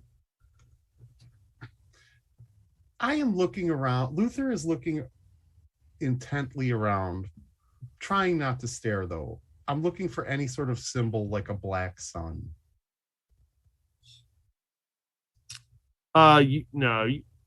You don't pick anything that's a black sun. You hear Horton's has not. He's like, you might want to come back here, Captain. Okay, I excuse myself, and I make my way back towards where Horton is. I'll go with them. I feel like I have to protect Tim Horton for some sort of timeline reasoning. Yeah, we had PFC Maggot up next to the stove because he's hugging the stove because he's missing Nevada. It's warm. So stepping into this room, it's just got shelves, but you see that on the shelves are little tiny shrunken heads. Like human heads? Like, do they look real? Yes. Dude, this is Baba Yaga. I know. I think this is like a priestess of the Schwarze Sana. This lady is the Black Sun. We are going to Beef. Well, but I'm gonna pocket one of the heads. I'm gonna pocket one of the jars. They're not in jars. They're not in jars. Okay. Nope. Okay. Jock could need it for scientific research or something. You don't know. I don't know. Actually, he could put black powder into them, and they could be tiny little skull grenades. I don't see anything that looks like a Black Sun. Do I see any sort of book or parchment or anything like that? Or do I see any, other than obviously shrunken human heads, do I see any other indicators of cult-like activity? The only thing you pick up is one of them has a hat on, but obviously it doesn't fit its head anymore. Right. And it's got the symbol of the Nazi SS on it. Yeah, well, at least she's killing Nazis, though. None of them look like Nova, right? Like, no. Okay. All right. Hey, man, I'm just making sure. All right, I'm dotting my I's, crossing my T's. I'm like, all right. I lean over to Horton, and I'm like, look, man, you got to hold it together. Like, clearly, you're shaking. I'm shaking. We're both shaking. She's fucking nuts, right? But we can't let her know that we know that she's fucking nuts, because then she'll really go fucking nuts, and we probably won't make it out of here. And I don't know about you, but I don't want to end up a fucking raisin on that shelf. So we're gonna just you're gonna stay calm. I'm gonna be calm, and we're just gonna walk right on out of here. Got it? I mean, she's gonna know that we saw these, though. I mean, she knows what's in this room. Yeah, what do I notice for her reaction as she sees them go into the back room? It's like, doesn't seem to bother her. She goes over and stirs our little pot some more. So, mademoiselle, it seems as though you have a problem with the moss. Do you know what it is? I wouldn't call it a problem. But it seems to have a life of its own. See, and what, pray tell, does it do?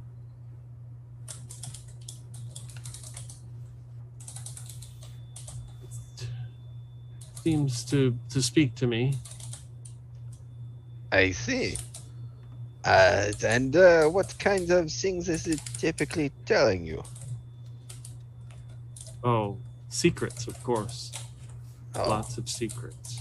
Any worth sharing?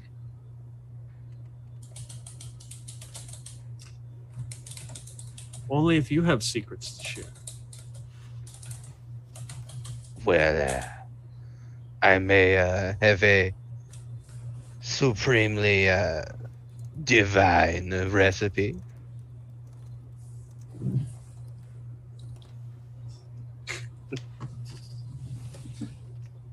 And what would that be? Well, the recipe to my great-grandmother's excellent croissant. Oh, what was? Did you just hack up a loogie?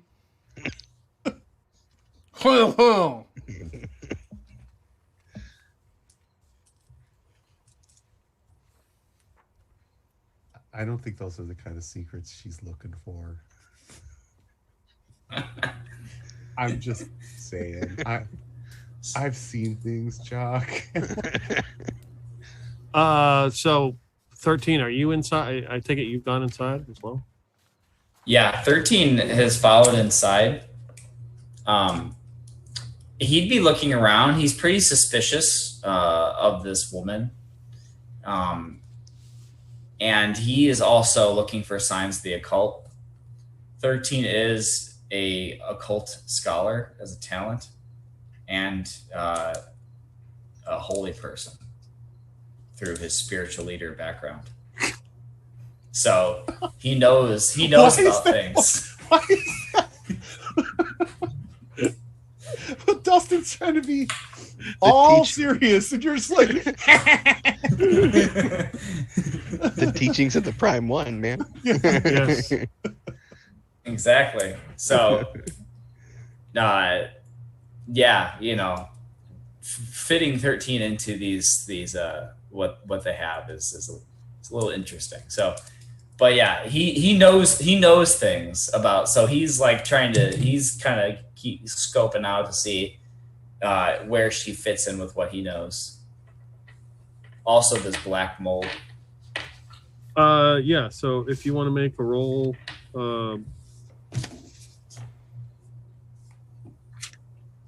so it's a difficulty 2. You could use reason, and you got academia, I would assume. Yes. Okay. Reason and academia, difficulty 2. Okay. That's 2 successes, a 6 and a 5. I had to get 10. So this person obviously is a practitioner of some kind of black magic, probably Norse in nature. The moss, you're not sure exactly what it is, but it's very contagious. Like very, if those spores get in the air or anything, it's bad news.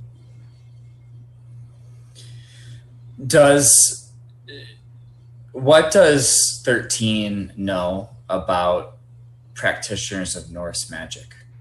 Like, are they worse than Celt magic? You know, are they like considered evil, like compared to Celt magic or compared to whatever crazy shit the U.S. is doing? They don't psychic stuff.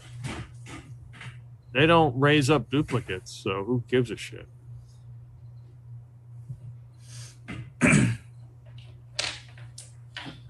That's the important thing. That's right. So 13 would kind of walk over or lean over to Jacques. I wouldn't touch those if I were you. They're very contagious. I had a feeling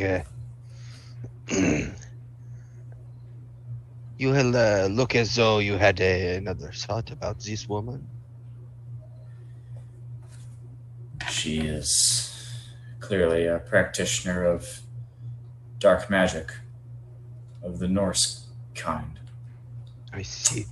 And I remember the something about a burial in the town to the north. Mademoiselle, would you know anything of this burial ground to the north? It's supposed to be a Norse burial ground.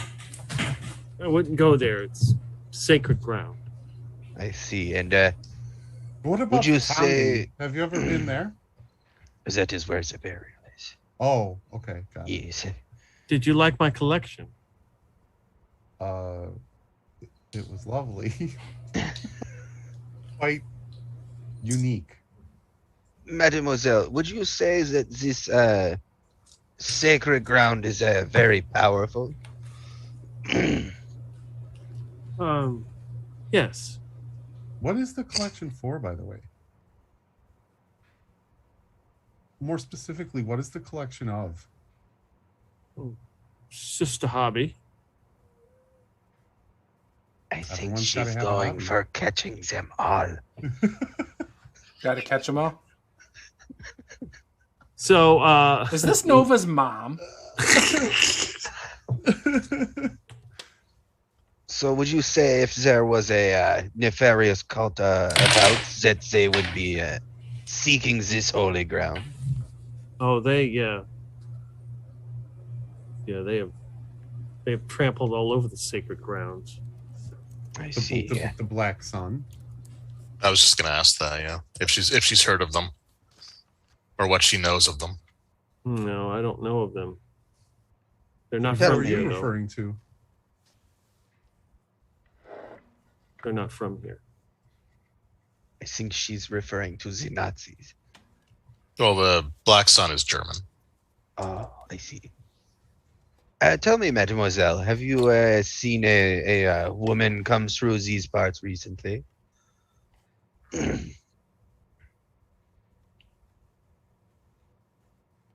I sensed someone was in the area at one time. I see. So we are on the right track. Someone like yourself? We also destroyed a building because somebody was inside it, so that could have just as well been this person. She That walks was a over ways to back, though. the cauldron and kind of stirs it up with her spoon. She takes out a bowl and pours out. It looks like earwigs. Oh shit, man! Full And circle. she's like, "Would you like some sustenance?" Oh no, I am quite full, mademoiselle. I just had a entire baguette. We all just had rations actually before coming here. We probably ate too much of them actually. Private Timmy Horton, he makes a hell of a donut. Let me tell you. Yeah, Right, he should get that stuff copyrighted, man. He can make so much money off of those donuts. Yeah. And his special brew that he called it. Well, that's his plan for when he gets back home. Just coffee with some pine needles dropped in for flavor. So Luther Maple and syrup. I was gonna say Blake- we use like maple leaves for our He's tea. American though. Luther and Blake make a insight observation roll. You say Luther Blake? Me Yeah. too? Okay. Yeah. Well, it doesn't matter. I rolled 19s, double 19s. I knew this roll under mechanic thing was going to fuck me. I don't roll low. At least they weren't nat 20s. 5 and Yeah. 11, so both were successes.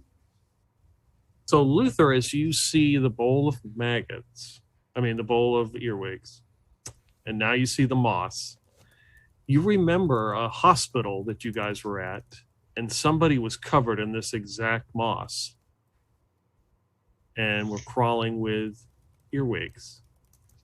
Okay, in this, where in In this Mexico. plane? In Mexico. In Mexico, Okay. When we blew up the when hospital. you first met Dr. Gonzalez, Got the person came out of the hospital, covered it, and you had a big fight. Yep, for sure. Now you've seen you remember where you've seen this moss before. Yep.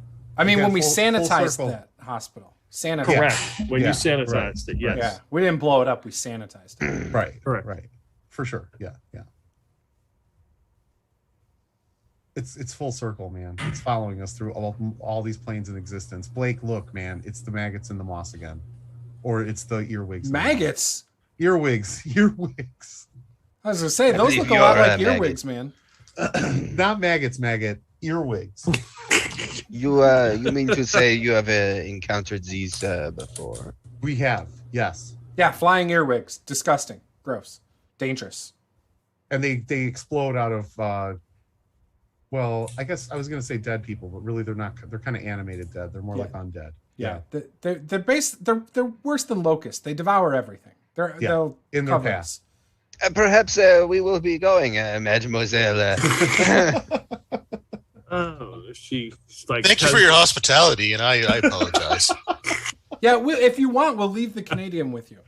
I think we need him. If you Oh, want, I mean, we'll Private leave. Horton can service you if you know. I mean, like, but, take one for the team. Timmy. I thought you were going to take one for the team, Captain. No, Yeah, this was your- That's not me. Yeah, This This was is your going to be your quest. conquest. Great. that is not me. Nope. Not Yeah, we're here as your wingmen. not at all. Au revoir. Jacques makes for the door. As we're heading out the door, I kind of show Jacques this little raisin head, and I'm like, "What do you make of this?" Also, we lost Dustin. It is a human. The earwigs got him. Yeah, I know it's a human head, right? But like, I mean, what do you make of it? Why? What do It you is- think this crazy bitch is doing? I don't know. 13 said she is a Norse witch or something. All right. Okay. Does she let us go? She's just kind of standing there holding the bowl, like offering it, wondering why you didn't take it, and as you leave, she's not really. I think this is a scenario of letting sleeping dogs lie. Well, actually, what's in the bowl? What's in the box, man? The bowl is full of earwigs. And moss. Yeah. Okay. I thought she dumped those out to put some of the stew in it. So that's what the stew was. Oh. Okay. Yeah. No. Thanks for your hospitality. Sorry to be such a bother, eh? We'll leave you be. That looks tasty, but I'm allergic to earwigs. I like it. Man, it smells good, but allergic. So yeah, for sure. Nothing I can do about that. Yeah. And I'm French.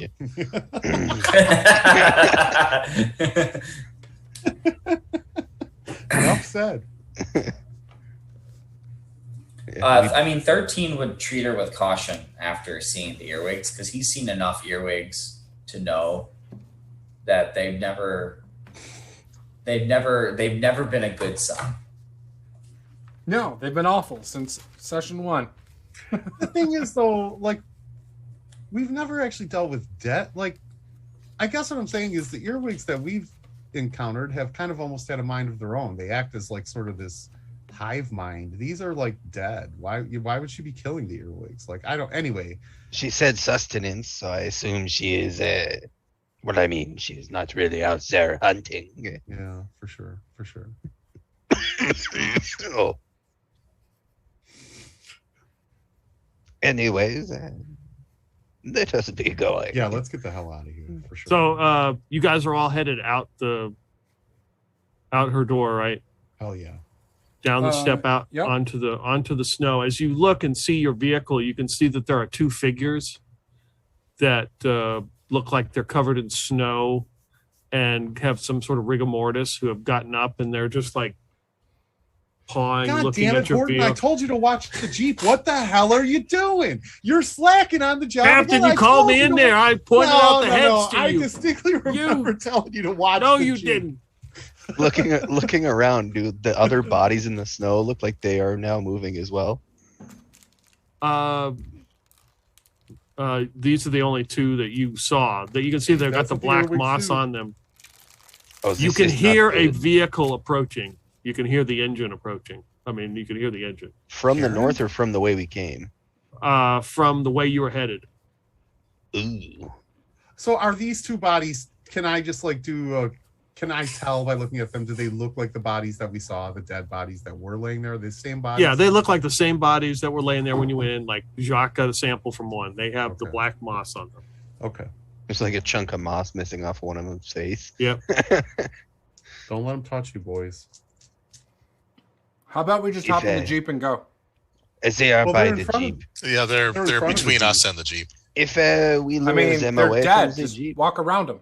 Go. They are standing. You do it they first. are standing, Maggot. Go get the Jeep, Blake, and then drive up and pick us up. Okay. I start running around to get to the Jeep. It's gonna be like, oh, I just forgot the name of the movie. Never mind. Okay. You run around and jump into the Jeep, and you look, as you're looking down the path, you can see that there's a vehicle approaching at high rate of speed. It's Karen. Damn it. Blake, I've been following you through 2 time zones now. Is Tim Horton in the car or in the Jeep? No, he's arguing. He's with Yeah, them? no. The Tim captain. Horton is getting dressed down by his commanding Did he leave officer. the keys in the Jeep? He did shut the Jeep off. I do remember you saying that. I don't know. World War II Jeeps don't have keys. They have a on switch, and that's it. Perfect. I turn the switch. I start driving down the path. Those 2 bodies that are in the way, I run them over. There was a problem with the ignition, though. Like I'm just saying. It did take him a little while to crank it up. Yeah, if I remember right. Yeah, last time. Yeah.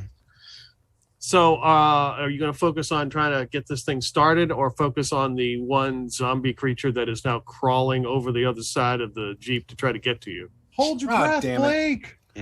Okay, I'm going to punch it right in the face. No, don't. The spores will... I'm punching it in the face. That's what I would do. Don't do it. That's what I would do. I'd punch it right in the face. Difficulty 1, give me brawn fighting. I did it. I rolled a 9, so... Noise. You get 2. We're at our max momentum though. So. Okay. Yeah. Okay. You club him in the face, and he just kind of falls back. Guys, I got to the Jeep. Hurry up! Someone's coming quick. Of death explode into Blake's face, and earwigs like sort of start coming out of his eye holes. Why does Captain Franco want me to die? I don't want you to die. He just cares more about his own self-preservation than really anybody also, else's. This vehicle approaching, does it look allied or Axis? Is like the driver headlights? Wait, does the driver have frosted tips, and is she holding a PBR? That's my only. That's my question. If it's Karen, I quit. If it's Karen, this is me.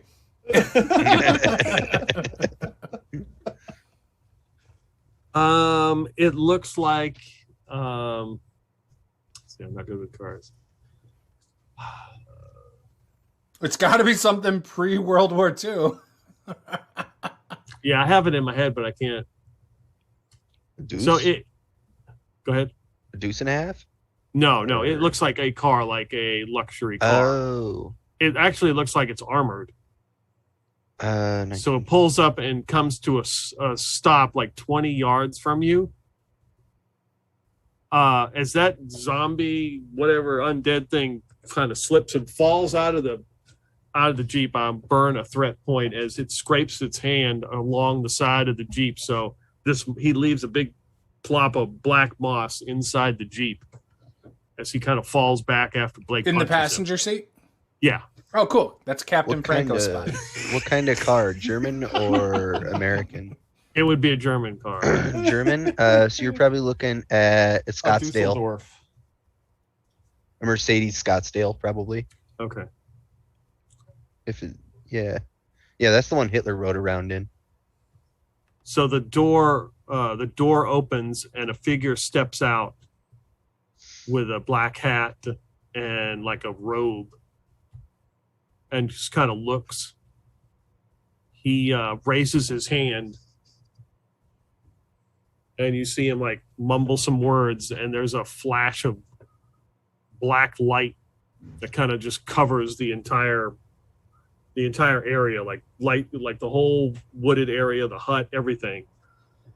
And for a second you could feel like the ground rumble, and then when you kind of look down, coming out of the snow on the ground or look like fingers. Oh god damn. And you distinctly get the smell of pickles.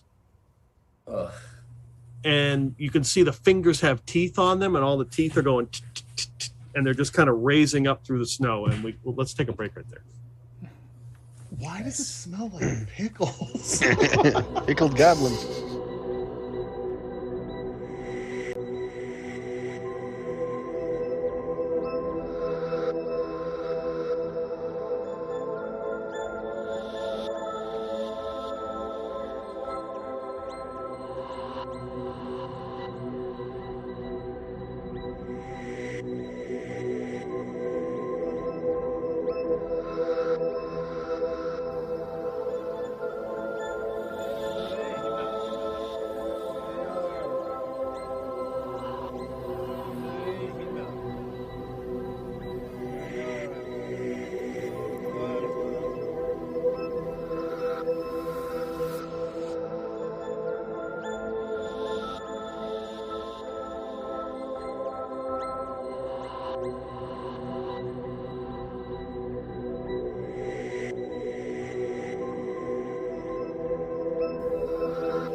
All right, we're back. Shut off.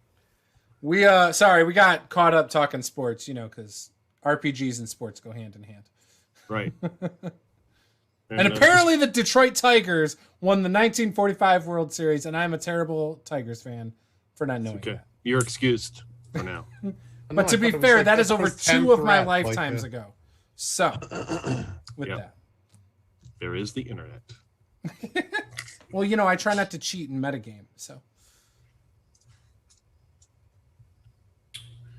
All right, so the scene is Blake is in the Jeep that is on the road. Punching zombie Nazis. He's just punched a zombie. Nazi, could be a Nazi. We don't know. He had black spores on him. Of course he's a Nazi. Yep. I did use a point of threat to add a complication of the black spores. Now, on the Jeep, the passenger seat, which is Captain Franco's seat, but I'm sure that Maggot doesn't really care. What's the car?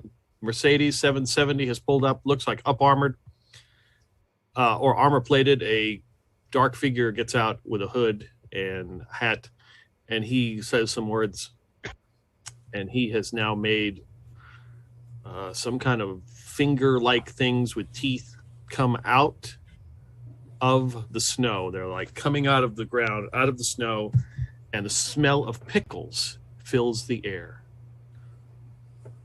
You know what? I'll give you guys the initiative. I'll let you pick who wants to go first. Jacques is waiting until Blake has driven the Jeep away from this Mercedes.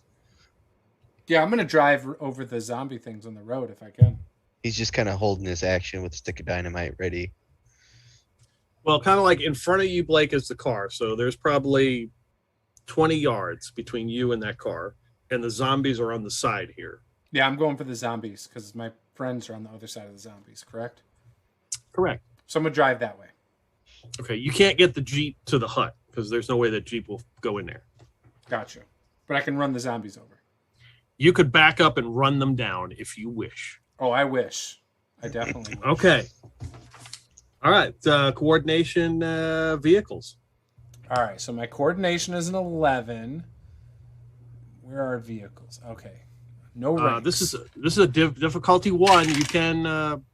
Oh, that's good. 6 and a 4. So both of them are successes. Okay. You guys are at max momentum. We're at max momentum, yeah. Okay. Yep. You run them right over. Get in, guys! Let's go! You guys who we've got the fingers between us and the Jeep, don't we? You guys watching this as Blake just backs up and just drives right over them and splats them, and the spores just kind of float in the air, and you see them just start to come up and like stick themselves to the front of the Jeep. Oh shit, I knew it. Oh, see, we need a flamethrower. So the initiative would go to me unless you want to use 2 momentum and keep the initiative. That's how it works, right, Dave? I believe so, yeah. Well, yeah, we're gonna do that. Yeah, let's do that. All right. So you guys would keep it rolling. So that's 2 momentum, and you can tell me who's going to go next. Is there a gun in the Jeep, by the way? I think everybody took their guns with them. Yeah, he took the PFC private PFC. Tim Hort took his M1. And you gave your submachine gun to. Well, that wasn't Canadian. Mine. I took that off of the one dude. So yeah. I mean, I still have a pistol. Probably. I'm assuming I have my black duffel bag. These pickled goblin fingers, they seem like congregated in one area. No, they're coming up everywhere. Like the whole ground floor is. It's just they're just coming up through the. Can Luther just snow. Can Luther run for the door of the hut? Luther's gonna just. You can just turn around and just walk right back in. Yeah, that's exactly what he's gonna do. That is exactly what Luther's gonna do. He's gonna go into the hut, and he's like the old lady that's standing there. He's gonna be like, "Hey, did you want to grow? That collection you got in the back? Like now is the chance for you to grow that collection. I don't know if you see what's going on in your front lawn right now, but like you might want to go check it out." So you pass her. She looks at. She's like, she. Of course, when you come right back in, she is a little bit. She brings a smile to her face as you have returned. Of course, yeah. Of course, yeah. She's like, one moment, and she actually looks younger when you see her this time. She doesn't look like withered and warty and 85. She looks blemished and about 50. Well, there you go. That's an improvement. Really. Yeah, I mean, like, hey, we're working in the right direction. Like, look, we all have that one hookup we're not proud of, right? You just don't tell the story. No judgment. Like, there is no judgment. So, I don't know about that. I don't have a hookup I'm proud of. Seriously, you could grow that collection right now. Did Horton make it out of the house? Shit going on your lawn. Yeah, Horton's with you guys with his rifle. Yeah. Horton hears a who. For a second, I thought she like devoured him and got younger, but no, he's outside. Okay. Wait, she's gonna devour people? No, that's where my brain went when he said that she got younger, and I was like, I don't remember him saying Horton went outside. Yeah, no, because Horton and I were arguing out front. Like, yeah, for sure. That's right. Well, given the pickled finger situation, shit. I think that was our turn, so it goes. Well, we were. If we use 2 momentum, we can do more things. Yeah, so we've used 2 already for Bill to go inside the house. Maybe we should do 2 more. I see. Oh, now. I didn't realize that. So each person takes so it would be like the players would go first, or one of the players would go, and then it goes to one of the enemies, and then I had no. I'm sorry, I didn't. That's okay. It's I didn't mean to screw you guys. That's like fine. That. Yeah, you're not. Yeah, that makes sense. I mean, it makes sense. I mean, you did what Luther would do.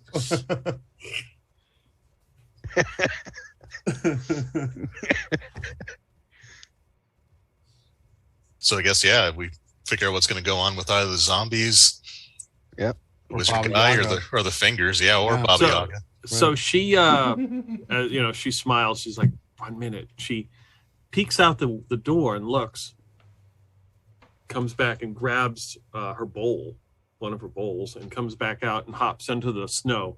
And she starts grabbing them and putting them in the bowl. You know how you're picking stuff and then you eat one, and she's kind of doing that number. She's like, ooh, and she eats one, and she's. Are the pickled fingers like running away from her? Like... No, they're just kind of squirming in the air, squirming in the snow. Oh God. So that would be her action. You've run over the zombies. The guy who is standing now gets back in the car, and like a little slot in the driver's window opens, and you see a barrel of a gun come out. Oh no! And he is going to fire. So we've got who's outside? Do we got 13? I am. Okay. Yeah, 13. Yeah, Jacques. I mean, I'm probably the closest one though. He probably don't have an angle on you if it's coming out of the driver's window. Oh, okay, good. I think you've got those mold spores to worry about. I thought I was going to have to end my pacifist run. You just committed vehicular homicide. I said that for twice. Technically, that was my tribute to Josh. Dead. So yeah, right. Hey, that was my tribute to Josh. Okay. Okay. So I get to roll some dice here. So we got 13. Jacques. Strap. 13. Jacques, the lieutenant, and the old woman's out there. Bullet sponge. Not as sponge. So Jacques. Yes. Going after you. This is. Oh boy. Fun fact. One of my talents is defense. Increase the difficulty of ranged attacks by 1. Okay. Page like 91. Actually, what's the Guardian ability? You can believe impose yourself in front of an attack. If Luther is ever in any mortal danger. You ready to put yourself in the line of fire. You may Yes. take a reaction with an ally within close range, which forces the attacker to target you instead. Okay, I don't know if I feel that close to you guys yet. Yeah, but I have the defensive one, which gives them +1 difficulty on ranged attacks on me. When you take that, you choose either ranged or melee, and I chose ranged. It says you're especially good at avoiding harm.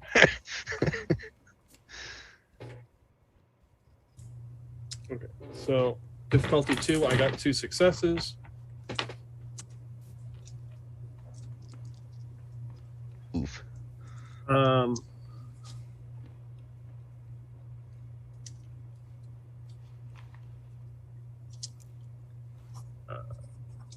Second. Wait. Okay.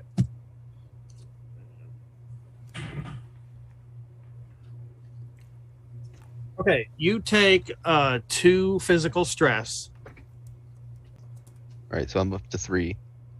Does that mean he's dead? Isn't 3? No, That's wounds. No, that's wounds. So each time your physical stress equals your brawn score, you suffer an injury. Got it. Yeah. So he fires that. You hear this gun go off. Fires this gun. It has a weird sound to it. A very odd, like, doesn't sound like a gunshot. And you're hit with something, Jacques, and you just release your bowels. Oh Lord, sacre bleu. It was the special brew. It's the brown note, like a supersonic weapon. Blows your bowels out. I mean, that's got to cause mental stress, right? I did. Yeah, I did. I didn't. I rolled a fail on that. I did. So Jacques avoided that. More potent That's than mental prune juice. stress, not only for him but for those around him. Like, yeah, for sure. It's a lot of cheese. Actually, would the cheese give you resistance to that? Would it just bind you up? Bind you up, man. You just cleared a 3-year-old blockage. Like, all right, you guys are up. oh, Jacques is definitely throwing a stick of dynamite. He's within throwing range, right? Yeah, but he's also 20 yards from Blake in the truck. Stick of dynamite shouldn't blow Blake up. Never. Not one stick. I've faced worse, like getting bit by 2 sharks. I mean, blowing up that building earlier didn't, send boards. Well, that was an knocking explosive Jacques in a over. very, very confined space. Oh, gotcha. Yeah. It's the physics. Just a stick of dynamite underneath of a car shouldn't blow someone up. That'll be fine. It'll be bad for the What car, could go but wrong? Yeah, what's the worst thing that could really happen? at worst, a headlight hits Blake. I mean, Yeah. All right, That's- so the difficulty will be 2 because there are okay. trees and things, but it's coordination and engineering. Yep. Plus my throwing, +1, or explosives +1. That is success with a 5 and a 17, which is not. Do you we want to spend burn? a momentum? It We would have 4. probably be worth it. Yeah. Yeah. Especially given this is a stick of dynamite too. That's an 8, so that is another success. Okay. So you throw the dynamite. Yep. Kind of whipping it underhand, trying to get it under the car. It like skips off the snow and then lands in the road and like rolls right under the car. Hey, cover! Yeah, I'm fine. Thanks, though. Good looking Jacques will out. just hit the dirt. Okay. It's still burning down. Yep. That's all Jacques doing. That's a long ass wick. Can't you make those wicks shorter? Like, I did not have time to like a clip one. So you guys can go. I'll let one of you guys go. All right. Is that little like slot still open? Yeah. Okay. I'll use this. Was the 9mm rifle that? Submachine gun. Submachine gun. Sorry. Submachine gun. Eh. Yeah. I'll use my pistol. I'm just to see if I can shoot through that. So I forgot. Like minor action, you get +1 to aim, right? I think so. Yeah. Yeah. All right. Yeah, I guess I'd say I'll take a minor action aim and then I'll fire. So that's coordination and fighting. Yeah, the difficulty would be 2, but it's just 1 because you're taking a moment to aim. Okay. Yeah. So that I have the 13 or better, or 13 or under to succeed. So. Okay. So I rolled a 9. I got 1. I only got 1 success. You say it was 1 because of the aim? Yeah. Okay. Because you're aiming. Okay. Yeah, I succeeded. So I get to roll 3d6. The bottom one should actually work. So I rolled 6, 6, 5. So that's 3 damage and 3 effects. Yeah, I don't know if this thing has any effects. I'm looking. I think I would only get to trigger an effect once anyway, regardless. But okay. But you've inflicted 3 stress. You shoot like right at the window, a perfect shot. You can hear the rounds like pinging around in there just as you hear a boom, and the car lifts off about 4 meters off the ground. And meters, nice. Crashing back down, and a big puff of smoke comes out. What the hell was that? What's this message? The bottom link is the actual grease gun. The first one is a broken link that didn't work. Yeah, it was like a bunch of text. I'm like, I don't know what the hell's going on there. Yeah, that was a broken web link that didn't work. But the bottom one works, and that's what a grease gun is. For those that do not know. So I like to think that my shot accelerated the dynamite. Boom. Actually 13. I'd like to do something about these fingers, but I just don't think I have anything that's going to help. I mean, I did think about summoning another tentacle shark. Yeah. Why wouldn't you? But I would do that all the time. You know what? Screw it. It's like 17 degrees Celsius. Like. Well, I'm gonna. So 13 is like gonna grab. They're 20 meters away, and like he's gonna grab the wand of Orcus and pull it off of his back and take a swing at a kind of some of the nearby fingers. Okay. Don't hit Hildy though. So it's a difficulty 1. They're everywhere. You can spend a fortune point to critically succeed, so you automatically succeed if you wish.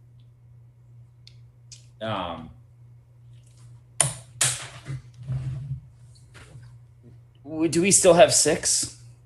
We have 3 momentum left right now. Yeah, so there's 2 different things. There's fortune, which each player has, and it resets every game, right, Dave? Oh, okay. It's like action. Kind of like action points. Yeah. Or hustle How points. many?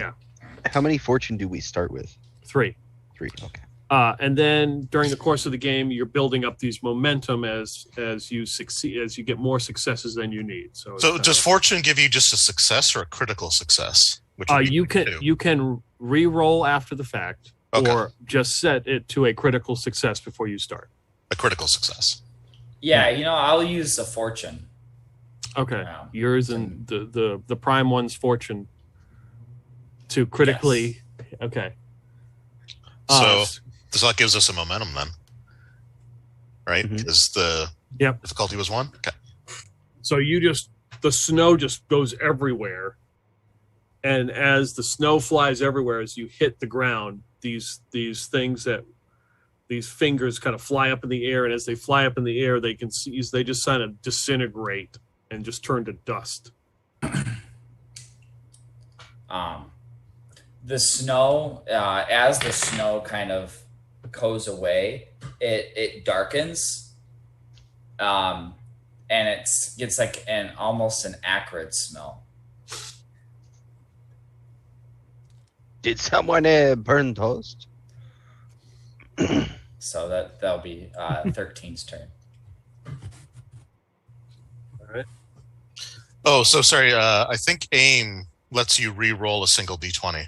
Oh. Yeah. Okay. So I could have aimed instead. I see now.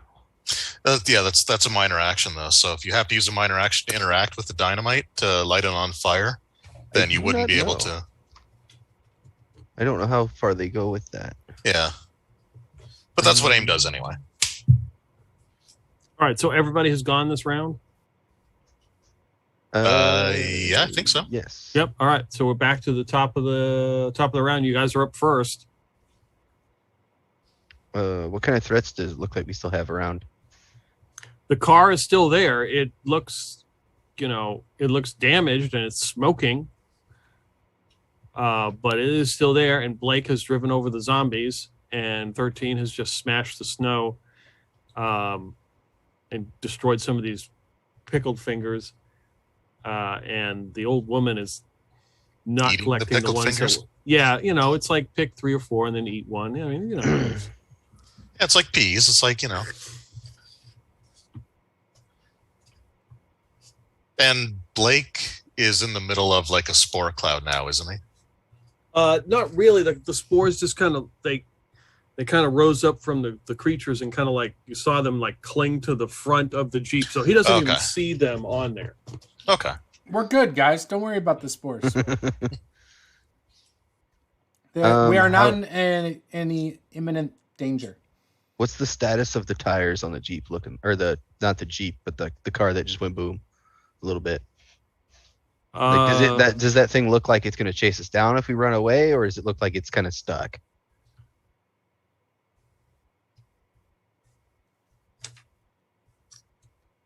A normal vehicle wouldn't be able to drive away.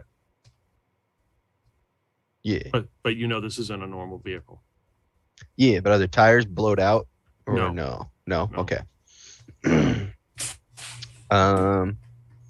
Well, I mean, unless everyone has any better ideas, that car is probably going to take another stick of dynamite. All in favor? Yeah, no, sounds good. I've got my pistol ready. All right, another stick of dynamite. Bombs over Baghdad. All right, you said that was a difficulty 2, right? Yeah. Okay. Yeah. We get a 7, and 11 plus 3 plus 1 is, I'm awful at math. 14, 15. So I've got a 7 and a 12, so 2 successes. Okay. So you chuck the dynamite again over, skipping it along the snow and under the vehicle again. Yeah. This time Jacques running to the right, trying to get out of that wedge of fire so he doesn't shit his pants again. Oh yeah, but the barrels are already unloaded, right? So you should be good. So are you another guys one in going the to chamber. keep the initiative, or do I get to go? I don't want to spend half of our momentum. There's only that guy and the fingers left, right? So yeah, but we get cool momentum in here, quick. guys. I'm holding it down. It's fine. Didn't hear. I'm all good. It's under control.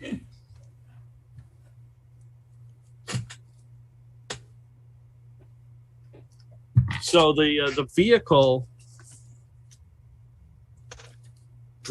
begins to pull away from the dynamite. It goes off, and like the front end just kind of pops up and comes back down, and like the bumper falls off. And it's smoking, but it's like backing up down the road. We've got Sim on the run.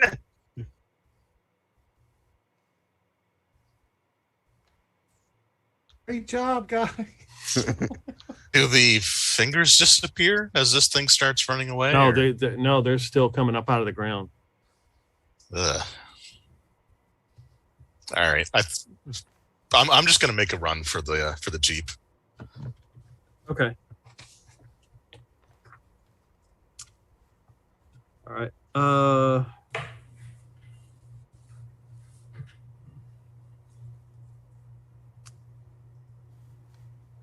You can give me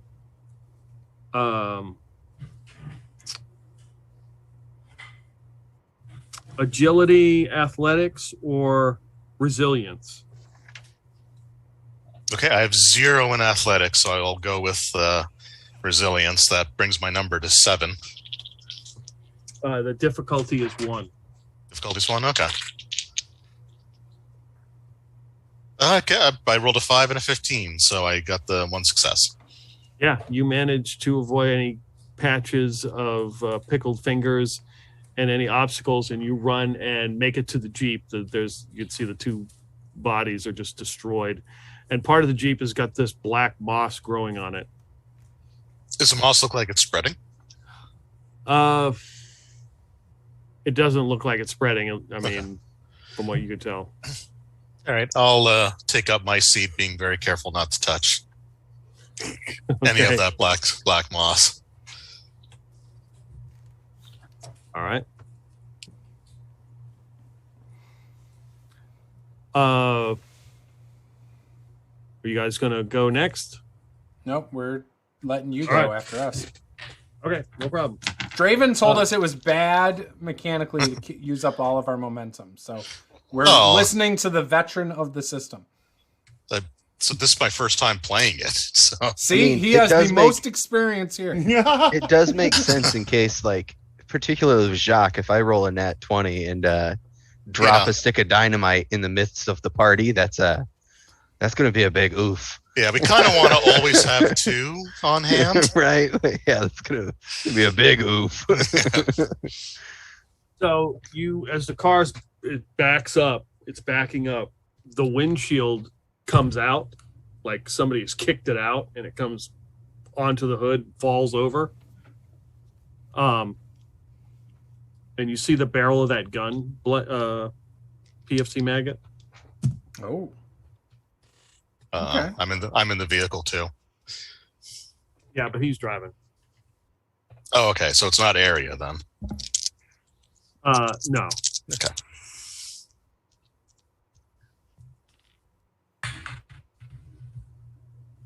So you take 1 physical stress and 1 mental stress. I do? Yep. How's that work? So there should be like a stress box on there.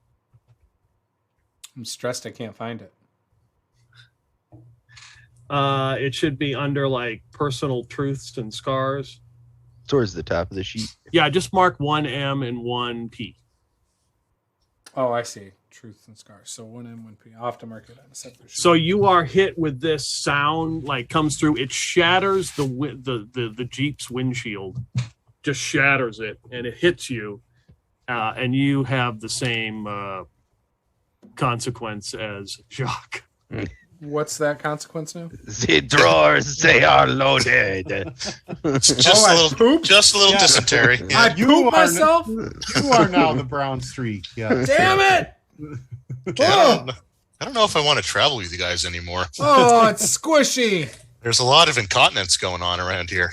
Captain Franco, I require your trousers. Immediately when this happens, I pull my gun out and I point it at that car and I shoot. Unless somebody stops me. I'll go for it. All right, what are you shooting?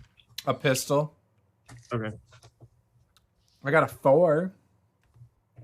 And that's supposed to be what? Coordination? Yeah, coordination plus Fighting. Yeah, I don't have any fighting for it though. I mean, I have a 3, but I don't have the focus. So, I mean, Also, you don't need the focus. You still add the 3. Oh, okay. Yeah, Well, coordination plus fighting is your target number you want to roll under. Yeah, if he aims, 14, he gets to roll again, right? Yeah. Or if he uses a minor action to. Yeah, you can aim. We'll let you. Yeah, that's fine. And then if I am under the, well, it doesn't matter. Either way, I rolled a 4. So. Oh, okay. And my skills. The focuses increase your chance of a critical success. Yeah. Okay. Yeah. So I succeed on 1. Okay. So give me roll 3d6. Right. Is this damage? Yeah. Sort of. Tell me what you roll. A 6 and 2 2s. Okay. So you. 5 damage and an effect. Yeah, I don't understand how the dice work. It's so confusing to me. I don't either. How from so on the D6, how do you get 5 damage and 2 effects? So for the D6, 1 on the 6 is just, it'd be like 1 point of damage. 2 on the dice would be 2 points of damage. 3 and 4 are 0, and then 5 and 6 are both 1 damage plus a possible effect. Yeah. So if your weapon has an effect, then that also my coordination damage is +2. Okay, good. Oh crap! I forgot about that when I was doing mine. Yeah, because they make like custom dice for this. So since don't really have the custom dice, then anyway. So yeah, you've just aim and just return fire at these guys. They're still backing. They're trying to back choke up on that skank ass. Wow. Well, he made me poop my pants, so that's a lot of trash talk for someone who literally just crapped himself. Well, he doesn't know that. I think he knows that. One could say it was a shit talking.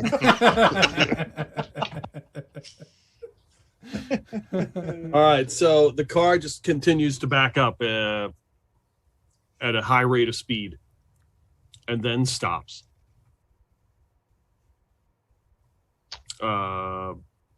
You guys can go next. Is it stopped within a distance that Jacques could run close enough to throw a dynamite through that windshield that's now open? This is the same round, so you've already. Oh, that's right. Yeah. Yeah, that's right. Yep.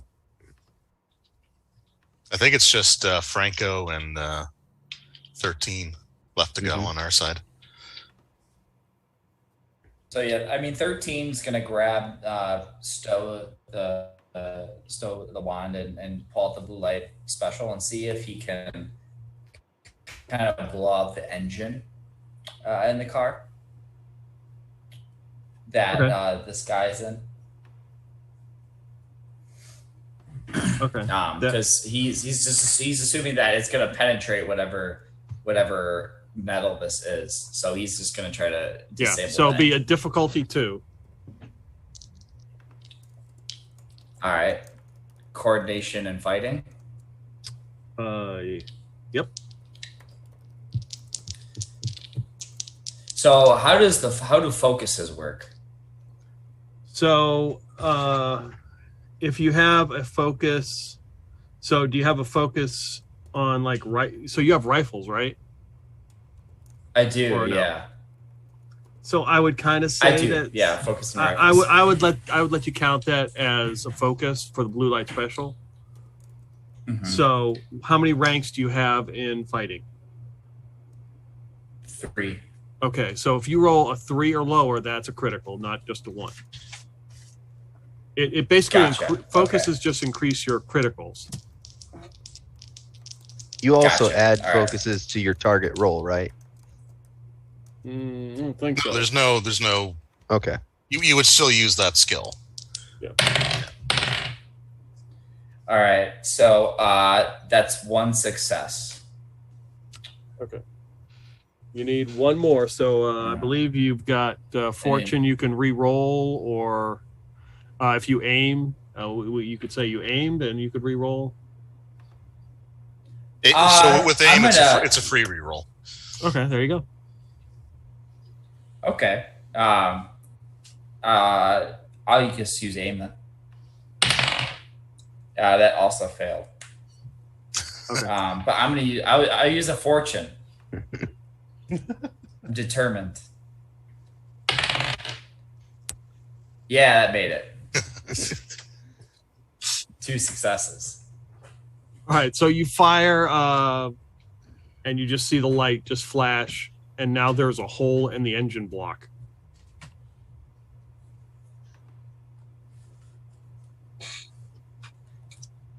The car, like, you can see it's spewing like some kind of fluid, and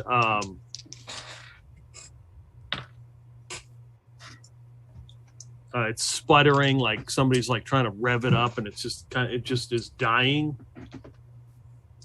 And then it begins to like sparkle with some kind of energy all over the hood and like all over the roof. It's like a sparkler going off. Franco, you're up.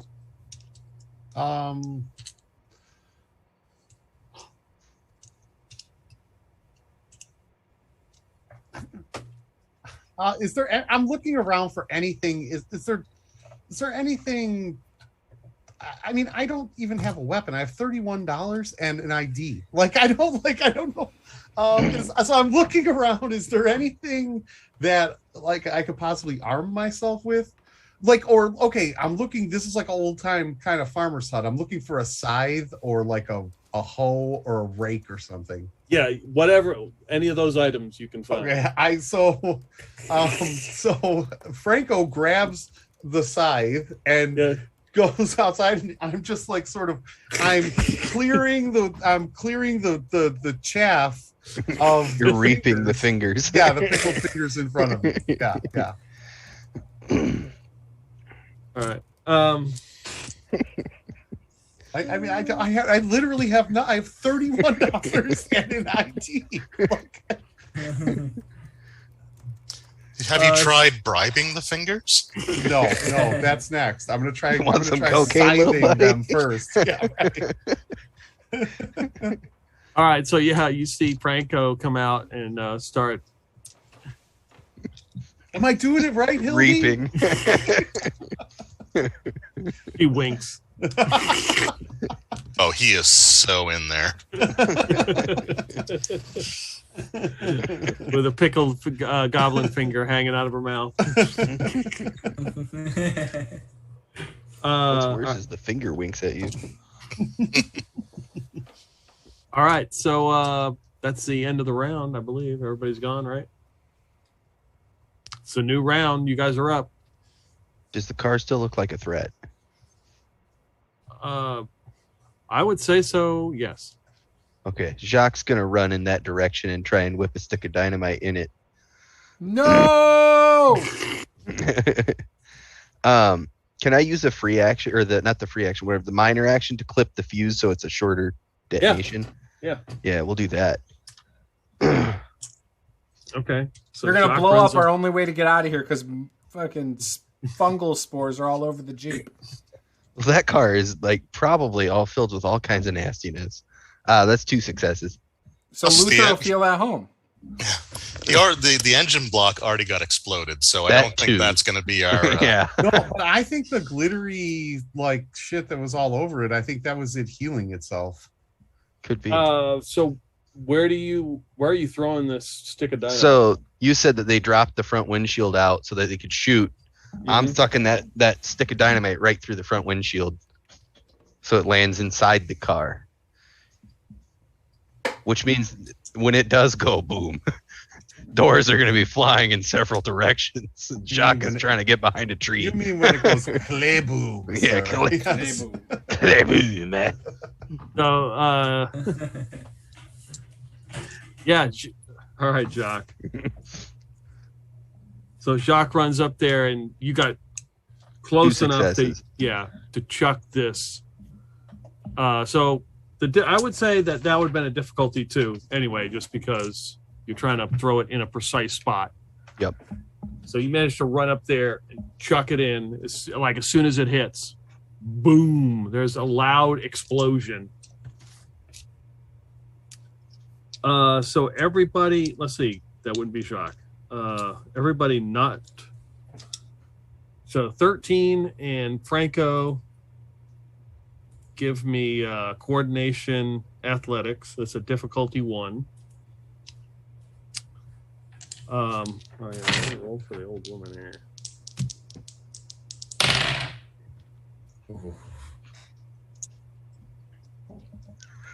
I rolled a 1. I rolled a natural 1. So like that's good, right? Oh yeah. Yeah. That's so like it feels so wrong, doesn't it? I know, right. Okay, so that's 5 momentum now. You said it was difficulty 1, right? Yeah. Yeah. What'd you get? 13. I got a 20 and a 19. So I'm gonna spend a use fortune point. to try to spend a fortune to reroll the 20. Oh man, an 18. So at least it's not a 20. Is that all your fortune now? Or do you have 1 left? Yeah. No, fortune's faded. Fortune's lost. Yeah. Well, nothing bad's ever happened after spending all of your, fortune or luck or anything like that. So let's see. We got Maggot and Reisman are in the Jeep. Go ahead and give me a coordination athletics. Difficulty 1. So I'm going to spend a fortune to reroll my natural 20. I did get a 5 on the other one, so I did succeed, but I really don't want that complication, especially since somebody pooped his pants right next to me, because I feel the complication. I could stick my hand down there and wipe it on you. Yeah, I feel the complication would be poo related, and I don't want that. Okay, that's actually 2 successes, so that brings us up to max momentum. All right. All right, Maggot. Juice, Blake. What do you need me to do? You. What? Roll coordination and athletics. Oh, I didn't know I had to also. Yeah. I failed. Both.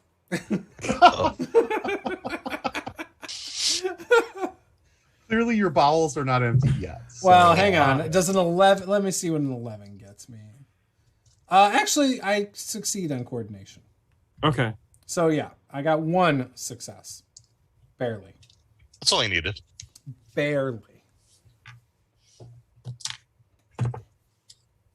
All right, Jacques.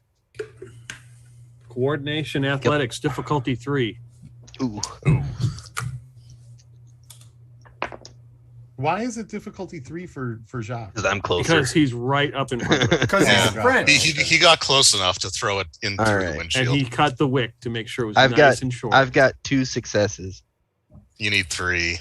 Yeah. The 2 successes is worse than 3 fails. Do you want to spend? It's better than 3 fails. Well, it is, but it's still technically a failure. Oh, is that how that works? Yeah, I thought it was like difficulty 3 means you need to get 3 successes. Yeah. Well, in that case, it would have been almost impossible for me to succeed without spending a fortune.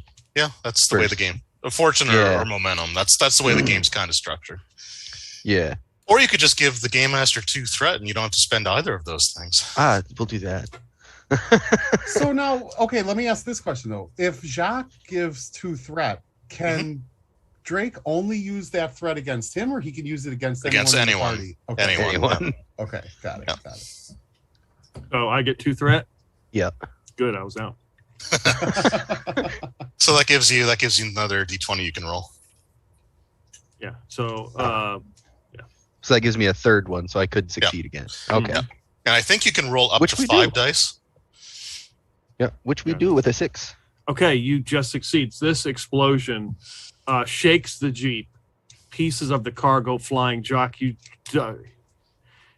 drop to the ground as like the door flies off and just misses you, and skips across the snow, catches 13 and the old woman and hits the side of her hut and knocks the whole wall right off of it and lands in the snow. Oh, I almost kind of feel bad.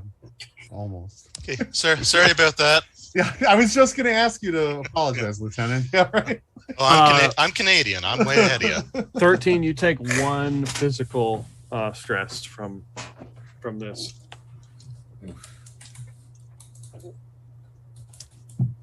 The old woman just kind of pulls herself out of the snow and looks down and see that her bowl is upside down and all of her pickled goblin fingers are out. And she's like, she picks the bowl up and then begins to start trying to get them all back in there. That was the beginning of the new round, right? No, I don't. Or that was. Yeah, Okay. yeah, That was the first action. Yeah. All right. That was a hell of a turn. Yeah, you've got. You can keep the initiative or send it to me. We only have 3 momentum right now, don't we? We're at max. We got 6 now. Oh, what does let's the car spend it and look keep like it. at this point? What is the what? What does the car look like at this point? It's in shambles. It Do we is blown see- to bits. I do say we one more see piece of survivors? dynamite, Jock. Well, I think it is well and truly gone. Now all we have to worry about is these fingers. I'm taking care of that. It's fine. I recommend just passing the initiative over because I don't think there's anything other than those fingers at this point. This is true. Unless the lady does a heel turn on us, and then Kill these good people. What was 13 was going to turn to this woman. What did you say your name was? Betsy. Betsy, Hildy, same thing. Like it's a regional dialect, right? exactly. Yeah. Right. You take care of these fingers. No, this is the first I've seen. Then why are you eating them? They're delicious. Well, why would? But if she were taking care of them, why would she be eating them? That's more diabolical than like, oh, I'm raising them so I can, Fatten them up. Eat them. I don't know. It just kind of. I mean, they're growing out of the ground, so maybe it's just like a crop for her. Yeah. I didn't know if like she's like, yeah, he was trying to figure out like, is she just gonna eat all the fingers, and like if we just let her to her own devices, like she'll just like eat them all and we can just go. I think she has this. Yeah. I'm telling you, Hildy, Betsy's a capable, strong, capable woman. I'm just saying. So She's independent. Yep. She's a boss girl. Yeah. Right. Exactly. I'd like to think after the car blew up and Jacques stood up, he just like whips his shitty underwear behind him, like.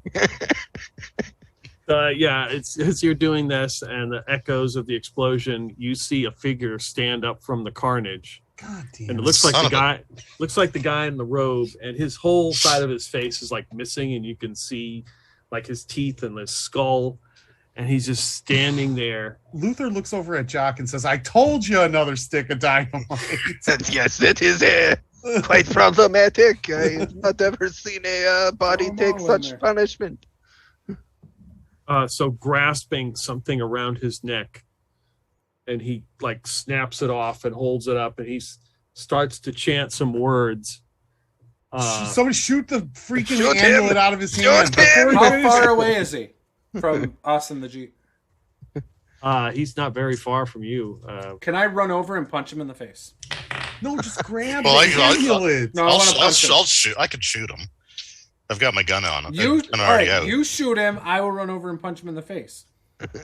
Just do it quickly before he finishes his chant. Yeah, that's why I want to punch him in the face. I'm better at that. As far as initiative goes, does he get to complete that action, or we'll see. So you're going to shoot. No, we're going to spend I'm gonna try- all I'm gonna of try our to shoot momentum him. points. Like spending all of our momentum points.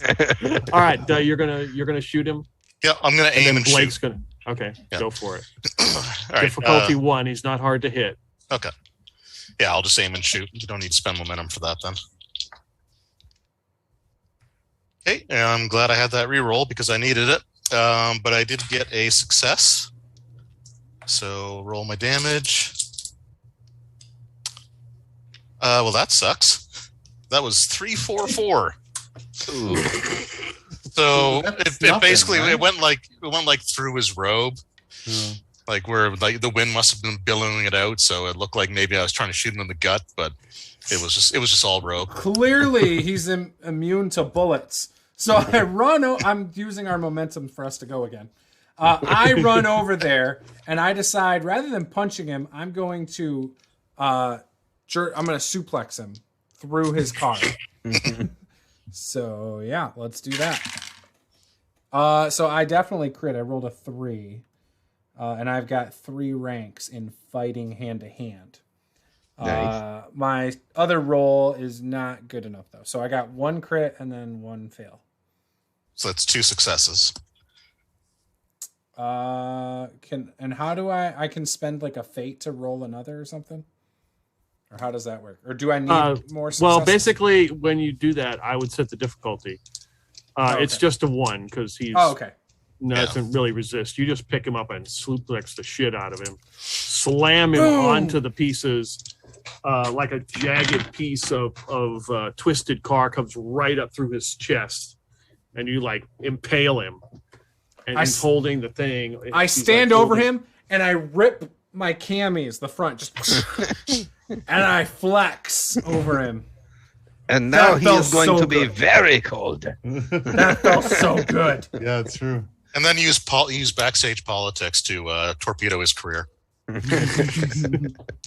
Guys, I'm winning championships in different decades, in different countries, in different worlds. I'm the best.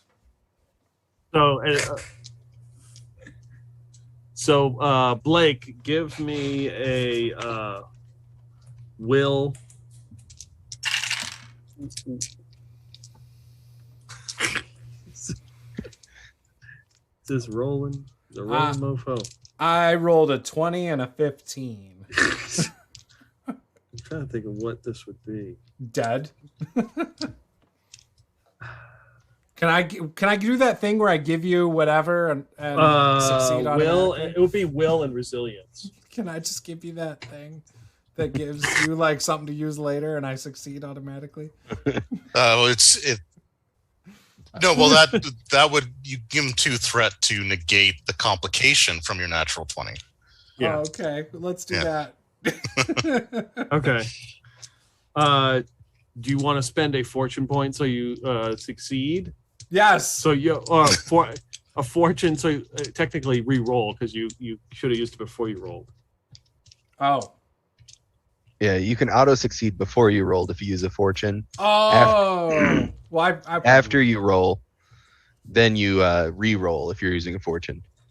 Oh. I do want to use the fortune. If I can. Okay. I know it's against the rules, but with not knowing the rules. You're also supposed to spend momentum first before you roll to determine how many dice you're actually doing at a time. But again, it's the first time with this system, so. Yeah, I have no idea how any of this works, so I'm just even now still.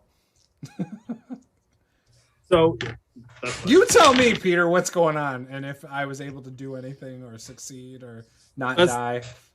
No, you wouldn't die. So as you do this, for a moment, he looks at you. You exchange glances. He's gonna possess. He's gonna steal your soul.